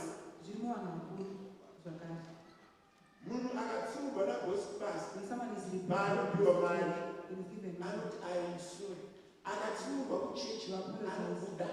church will exit. Exit, delete. Tirikushanda nemakristu anisha zvanoda panguva yavanoda pamakanda avo zvisinei nekuti Mwari vanoti kudini. Kuanoenda kuna Mwari oti bvisai kunzwa uri munyama yangu, obva anzi naMwari, my grace is sufficient enough that you live with that thorn and still minister with that thorn. Murume anonzi Moses anoti kuna Mwari ndinokakava. Mwari vakasabvisa stammering spirit akaramba achikakava, vakamupa Aaroni, asi vakachinja mvura kuita ropa, vakavhura Red Sea kureva kuti vaigona kubvisa achikakama. But isusu vaKristu vari kunonoka kupindurwa minamato. We are not trusting in the grace. We are trusting exiting. We are trusting quitting. We are trusting fighting back. Kune muKristu anofana kukura munyasha. Tisati tavhavha ngatibvunze Mwari. Tisati tapindura ngatibvunze Mwari. Tisati tapopota ngatibvunze Mwari. Tisati tabuda ngatibvunze Mwari. Vamwe vari kubva panzvimbo vachitendera kuti I have rights. Let's live by grace, not by right. Let's live by grace, not wisdom. Many people quitted where they were not supposed to quit. Many people left where they were not supposed to live. Many people, why? They trusted in their own. Jonah anonzi Nineveh, iyo vaano Tashish. Munotaura kuti it's very easy to do what you want than to do the will of God. Jesu vakati musateera suo rakafaranuka, teerai suo rakamanikana, but do we still trust in the narrow road? Izvozvo maticha ese who are pastors and their teachers, they don't leave people. Vanhu vakateera kuna vane mashara kuti unobata bhazi rako risati ranyora unobata bhazi rako.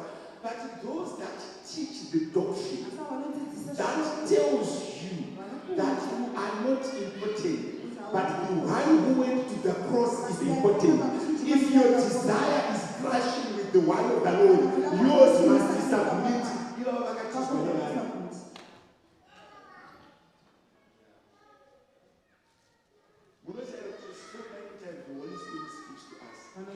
The Holy Spirit sometimes convicts us. The Holy Spirit is judging us. The Holy Spirit is whispering to us. But we are not following the Holy Spirit. Why? Because grace is fighting human intellect.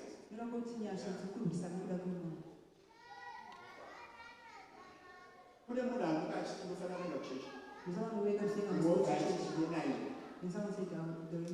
Kunaiwa kwakudzwa kudarika kuuya kuchechi. Mangwana whether ikaita times 2. Everyone will be in his office or her office on time.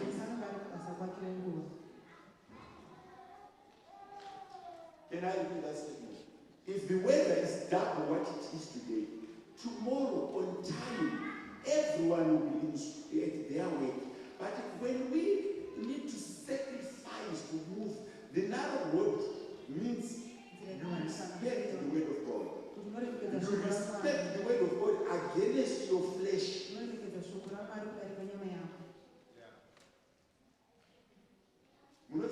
Flesh now wants some other things.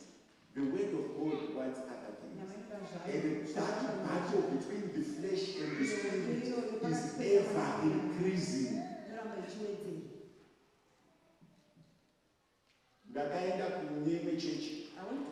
People will be drinking coffee when the pastor is preaching, eating juice when the pastor is preaching.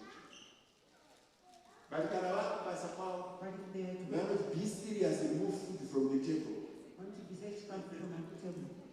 When they are praising and worshiping, they are not serious, they are eating. Do you know that what the current church needs is discipline so that it can submit to God's grace? The church needs discipline. The church needs what? Discipline.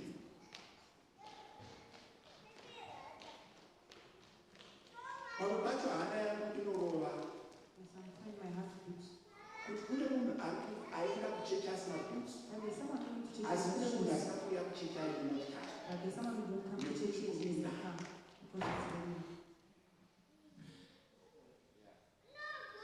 The fear of the Lord is our strength.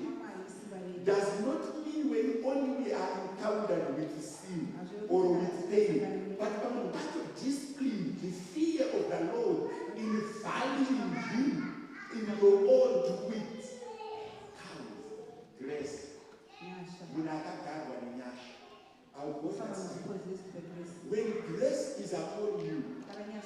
it forces you to submit. Unozwa Jesu achiti, let this cup pass, not my will, but your will be done. Why? Because he was supposed to be crucified. Kufunga kwangu ndiko pakati pedu nezvatakutenga mazviri. Ndiani aizoroverwa? Was going to be Pamakaeni. in our time. Pamaka wedu ndiani aizoroverwa? Ndiani angada kuenda pamuchiti? I was willing to go on the cross. Tarisa munhu ari padhuze newe kuti nyasha dzinoshandirwa. Zokora kuti nyasha dzinoshandirwa. 2 Timothy 1:9. He has saved us and called us to a holy life, not because of anything we have done, but because of his own purpose and grace. His grace was given us in Christ Jesus before the beginning of time. He has saved us and called us to a holy life, not because of anything we have done, but because of his purpose and the grace. His grace was given us in Jesus Christ before the beginning of time. Ephesians 2:8-9, the one we have read. For it is by grace ye have been saved, through faith, and this is not from ourselves. It is the gift of God, not by works, so that no one can boast. If you combine these two scriptures, 2 Timothy 1:9 and Ephesians 2:8-9, at first we are called to a holy life, not because of anything, but because of his grace. Now that we are in grace, we need to have a purpose of that grace. Why did God bless you? Parikunzi blessings, kune mumwe ari kufundisa handina. I don't have any blessing.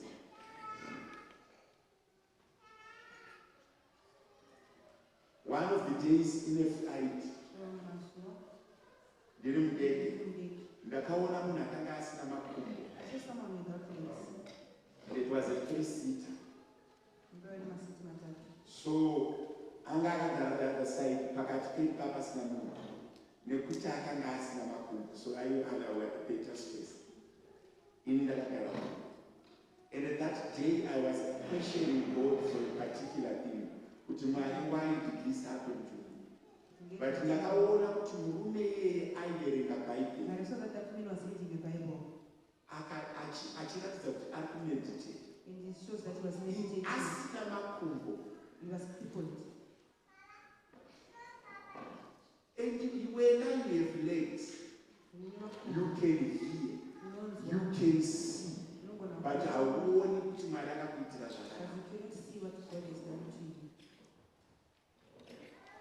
Do you know what change acquired the grace spirit, not the memory spirit? Uchibula muno kukomblena, pawapinda kunochikomblena, kumba kunochikomblena, kuchikoro kunochikomblena.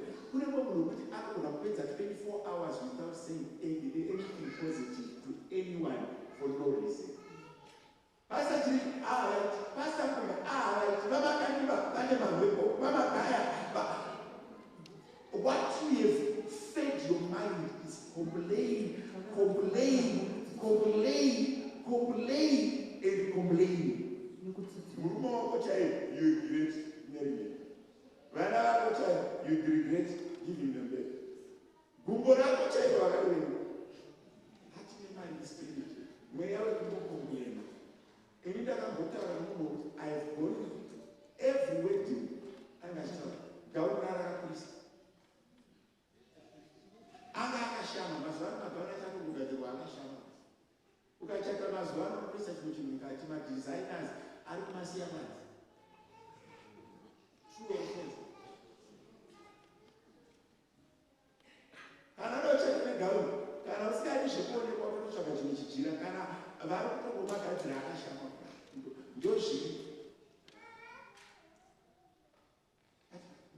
spirit. So God remove me, remove my mind from memory, remove my mind from complaining, so that I can enjoy the grace that you have given me.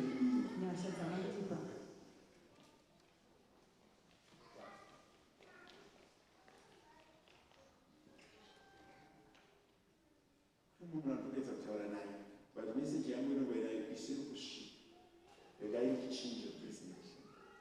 For Matthew 6:14, for if you forgive other people when they sin against you, your heavenly Father will also forgive you.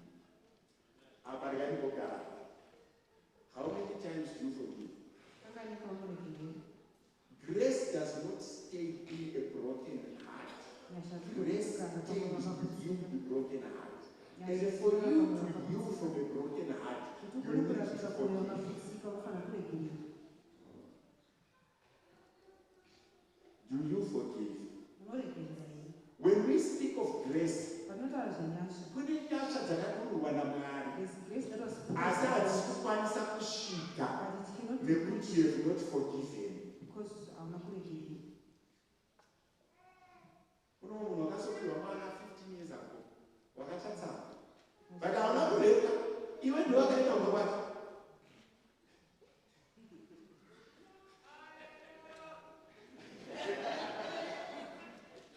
Ndiwe wakati tuchituchile kufundiswa musaite mavhiziti kuvakomana ine tuchituchile minisketi uchenda wazopiwa mwana 15 years wakatsamwira mwana iyeye, wakatsamwira murume iyeye, wakavhara makomborero aJesu pamwoyo pako, wakaisa matanda, wakaisa heji, wakaisa plastic kuti nyasha dzisasvike. Kana wakuda kukomborerwa zvenyasha, kana takudirwa nyasha, tinoregerera kuti mwoyo ugamuchire makomborero, tinoregerera. Iye aisatodawo vakatozondonyara kunzi anozonzasi murume vaenda ubaba ati wakamuramba wakatsamutsamwira nakati. Forgive. If you want God to work in your life, forgive. If you want doors to open, forgive. You need to forgive others. Forgiveness is a key that opens blessings. Forgiveness is a key that attracts blessings. I forgive them, Lord, for they do not know what they are doing.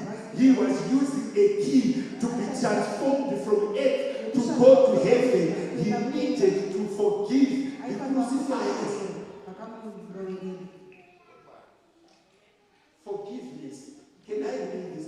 Forgiveness is the key that attracts grace. You are blessed in the grace if you can forgive. Munhu akagarwa nenyasha anoregerera. Kana wakuda kugarwa nenyasha unoregerera. Kana wakufamba munyasha unoregerera. Kana wakufamba mugrace unoregerera. Ukabirwa TV, forgive the person who has stolen the TV and you buy 10 more. If you hold on, you shall even fail to buy a radio. Forgive. Kana zvinhu zvichapirwa nyasha, forgive. Kana zvinhu zvichifamba munyasha, you forgive. What is left from the church is forgiveness.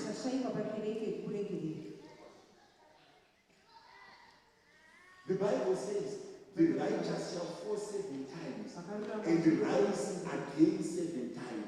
But this is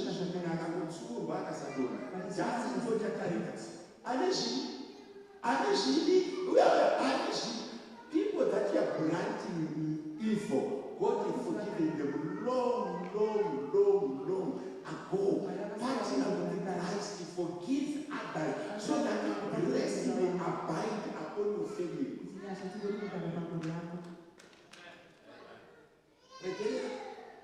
Forgive.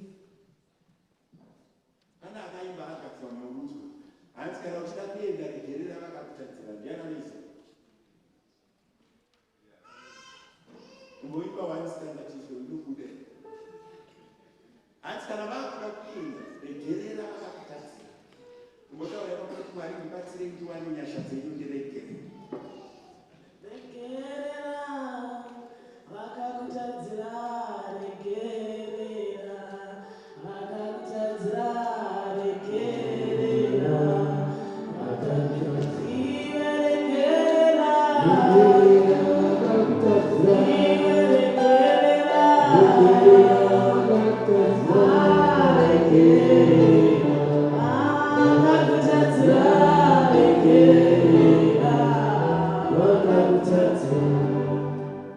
Hallelujah.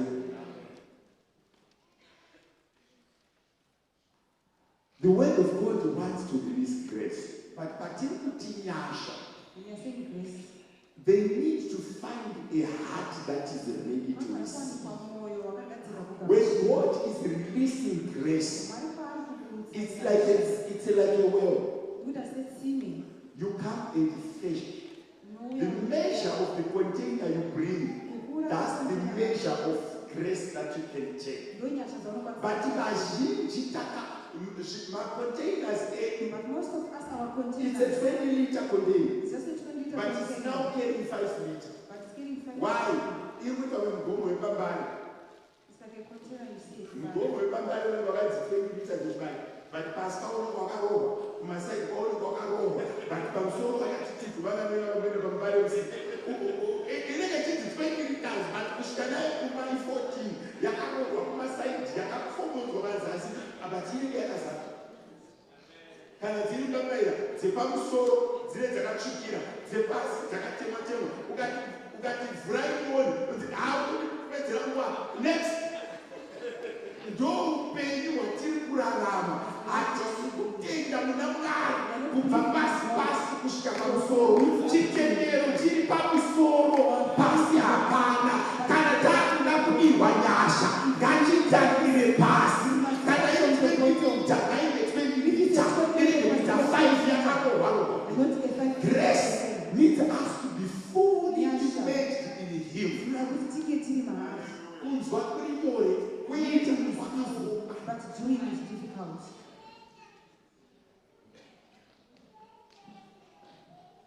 In the midst of doing, in someone's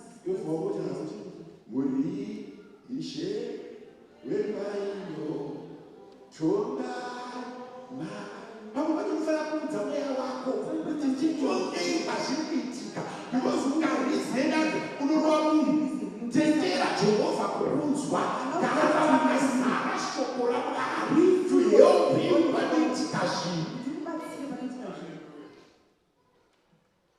ndakadzidza kuti ukangonzi over tokanda status ndosati munhu akaunza social media akabvisa vanhu kana mari munhu akaunza social media akabvisa vanhu kana mari because vanhu vari kutukwa wewe social media vanhu vari kutukwa nevanhu vasingatauriri nechokwadi vatekwa-tekwa vari kutukirwa pastatus.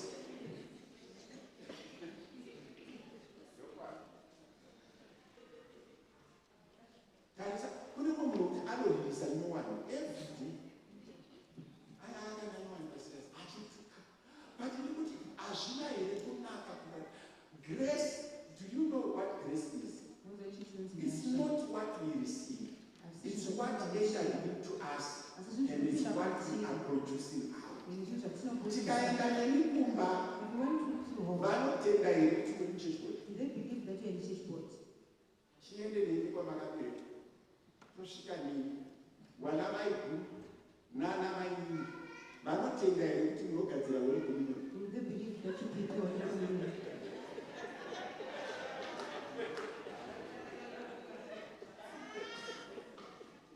Munopfeka bhareta mugori komiyoni vanotenda here tidzokere kwete kwano vachiti hatina kuenda neni kumba. Grace, when it is born in you, it transforms you, your character. You are a soul winner in your family. You are a soul winner in your street, you are a soul winner at work. Something planted in you must bear fruit when grace is upon you.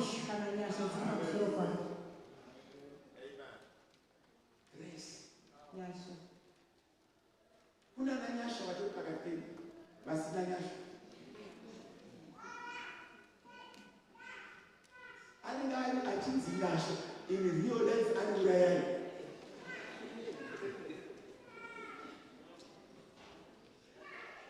Zitani pachiti parakanzi nyasha. Rakanyowa munzvimbo dzemweya rakanzi urayani. Kune munhu anofana whenever I preach about grace, I normally present it as something that comes to me. But today I'm speaking and with the grace that abides in me, going out of me. When the word of God says, "Kanamagamushira simba, muchava munyuwe nyika, muchagadzirisa zvisina kumira zvakanaka."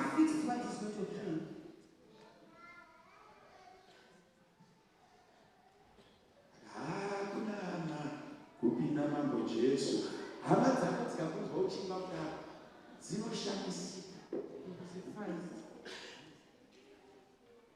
izvi zvidisemba akukwana kudai mwana wenyu anoenda neserevhiti anoenda nemafidhusi achidya zvivana zvevakomani zvakaita zvakabata chikani ainozopera haana mujaira chikani. That kind of gospel, it must stop. And the kind of gospel that is preached by works, not by word of mouth, must come. Vakapfekwa nenyasha vanobuditsa nyasha.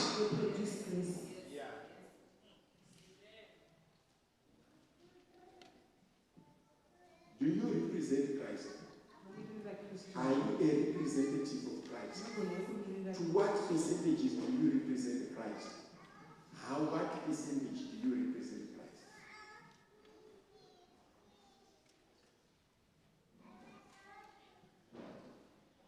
Look here, Psalms 23:6. Surely your goodness and love will follow me all the days of my life, and I will dwell in the house of the Lord forever. When goodness and mercy is upon me, I will dwell in the house of the Lord. David aisaneva kuti akunogara muchechi.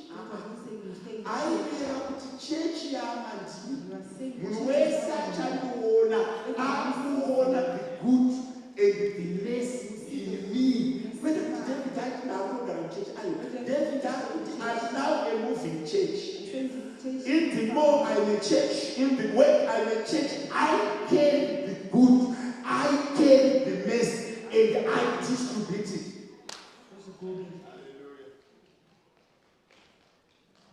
Vangani vedu vachikuti asati arara obvunzvibvunza kuti how many people have I crushed today? How many people have I crushed today? How many people have I blessed today? How many people have you blessed the last week? How many people have you blessed the last week? Can I repeat this?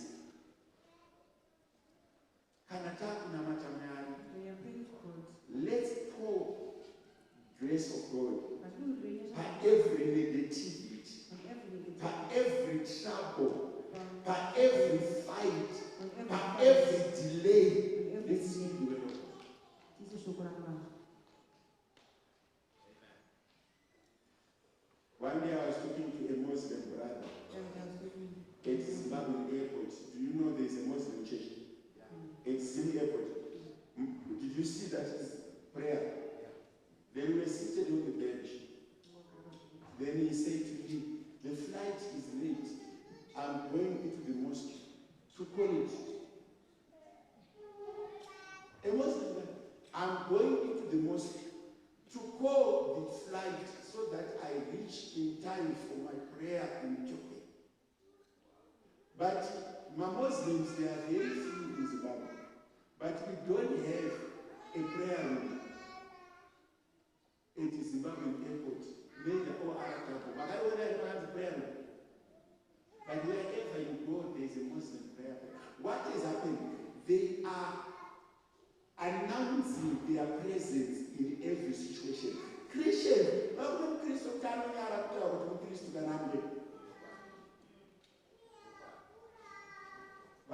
People are ashamed to repeat that they are preaching.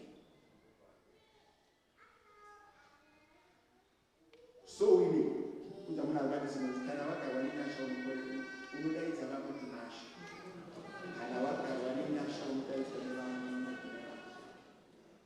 What does forgiveness do?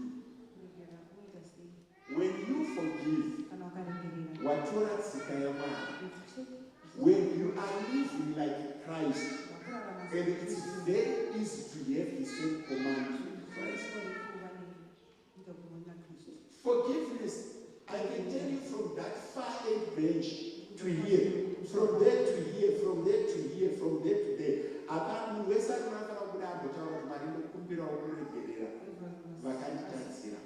We have so much on our hearts, and that is stopping God from blessing us. It's stopping God from pouring greatness in us.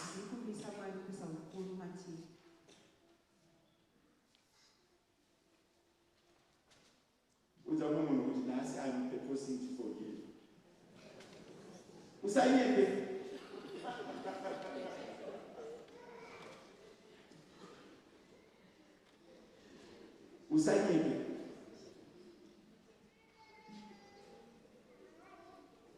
It's by Psalm 17. I was looking for it. May the favor of the Lord our God rest on us. Establish the work of our hands. May the favor of the Lord our God rest on us. Establish the work of our hands for us. Yes, establish the work of our hands. Now, favor yamari zvainoita kana grace zvainoita ikanga yapa musoro pako madoors akavharwa unogona kumavhura pasingapfurike unogona kumadarika nekuti kana waane nyasha mauri hakuna chinhu chinogona kukurambidza. Saka favor yamari painouya pamusoro pedu tikafamba nayo ndo inotendera kuti madomasi atengeseke, ndo inotendera kuti hembe dzifite, ndo inotendera kuti mwana apase chikoro, nekuti zvazi kana favor yamwari yapinda matiri inoita kuti kubata kwemaoko yedu kubudirire. Chauri kutengesa chinotengeseka kana wadirwa nyasha, pauri kugara panogarika kana wadirwa nyasha, pauri kupfuura napo panopfuurika kana wadirwa nyasha.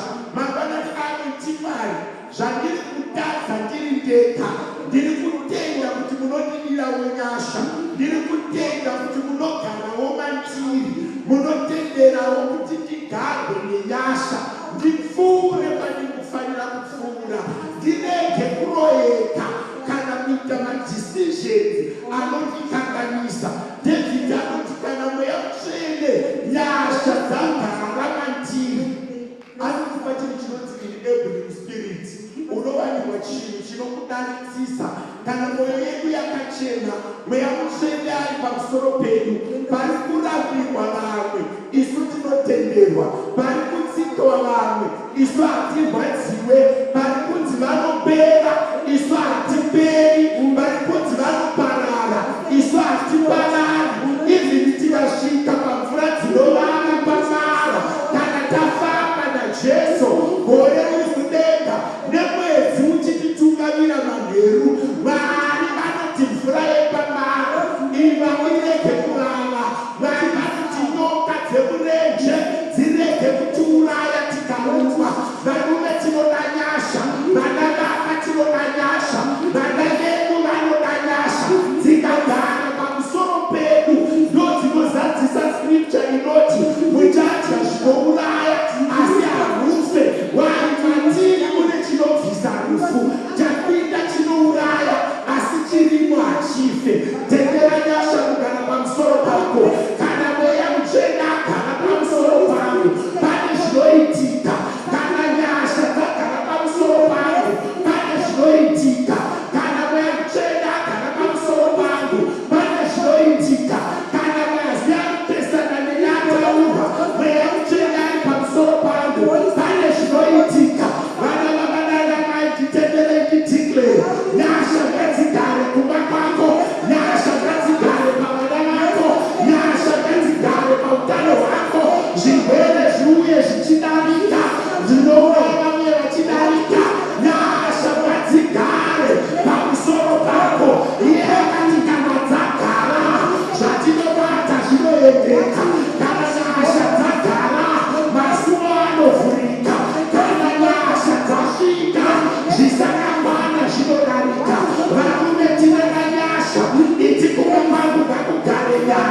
ndinotendetera kuti Mwari ndigare iwoni nyasha ndifanire pandisingafanire ndidarike pandisingafanire kudarika nekuti makaroverwa Mwari ndauya kuzotora nyasha kuti kungata kwemaoko edu kuendeke kufunga kwepfungwa dzedu kuendeke varume tinoda nyasha vana amai tinoda nyasha vana angu tinoda nyasha kumira kuti Mwari pandakatadza kudarika ndakudarika nekuti mandigara nenyasha ndakudarika nekuti mandipfeka nenyasha tanda kusimudza izwi rako iti Mwari ndigarei nenyasha iti Mwari nyasha ngadzigare pamwana vangu tanga kunamata Mwari vekudenga riyamandana vakaushima rimandana vakauzima riyese vakaushima mandana vakaushanda nyasha dzedu ngadzigare nyasha dzedu ngadziburuke Mwari vekudenga patakarongerwa rufu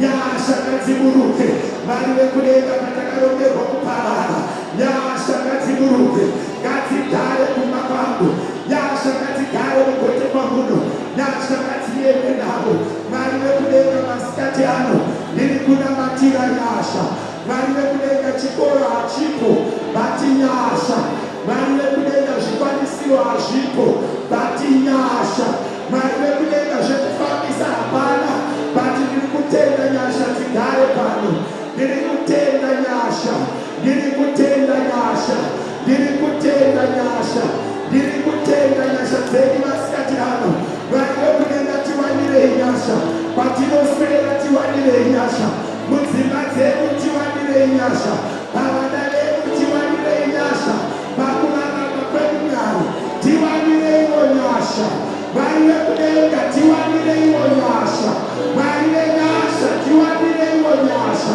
ndinonamatira nyasha dzenyu Mwari dzinokwanifaya vasingakwanifai dzinosimudza marombe dzinorangarira vatenda dzinorangarira nevakatama nyasha Mwari vekudenga nyasha Mwari vekudenga yomesi Mwari venyasha nyasha Baba vangu murutsai nyasha Mwari vekudenga tirangarirei nenyasha Mwari vekudenga tirangarirei nenyasha tigoneswe nenyasha tiraramiswe nenyasha dzenyu Mwari tifukidzirwe nenyasha dzenyu Mwari tipomeredzwe neruzhowa rwenyasha kubata kwemaoko edu Mwari ngakubudirire nezita raJesu ngakubudirire nezita raJesu kwatinoswera ngakuendeke nezita raJesu Mwari ndinotikireya nyasha mangwanani ano nyasha kumba kwedu nyasha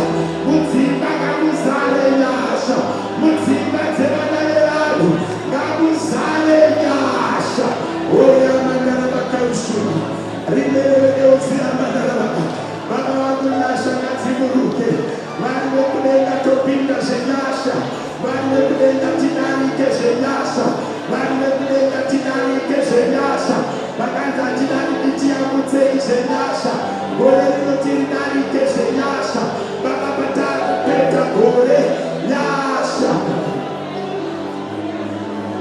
namata namata iti Mwari ndaakupedza gore zvenyasha iti Mwari ndaakufamba nemi zvenyasha iti Mwari ndaakuita zvenyasha denga ndari kuzadze masikati ano denga ndari kuitire zvakanaka masikati ano David anoti nyasha dzedu dzinonditevera iti nyasha ngadzinditevere pandakatadza nyasha ngadzinditevere pandakaremerwa nyasha ngadzinditevere pandakakundikana nemagore nenyasha mweya mutsvene nyasha Baba tirarame munyasha Mwari tifambe munyasha Mwari tigare munyasha Mwari vekudenga nyasha Mwari venyasha nyasha dzedu ngadzitipfeke masikati ano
Nyasha dzakaiswa matiri naMwari dzinotivhurira masuo ende dziripo dzakati nani. Chimbotenga maoko, chimbobatana maoko.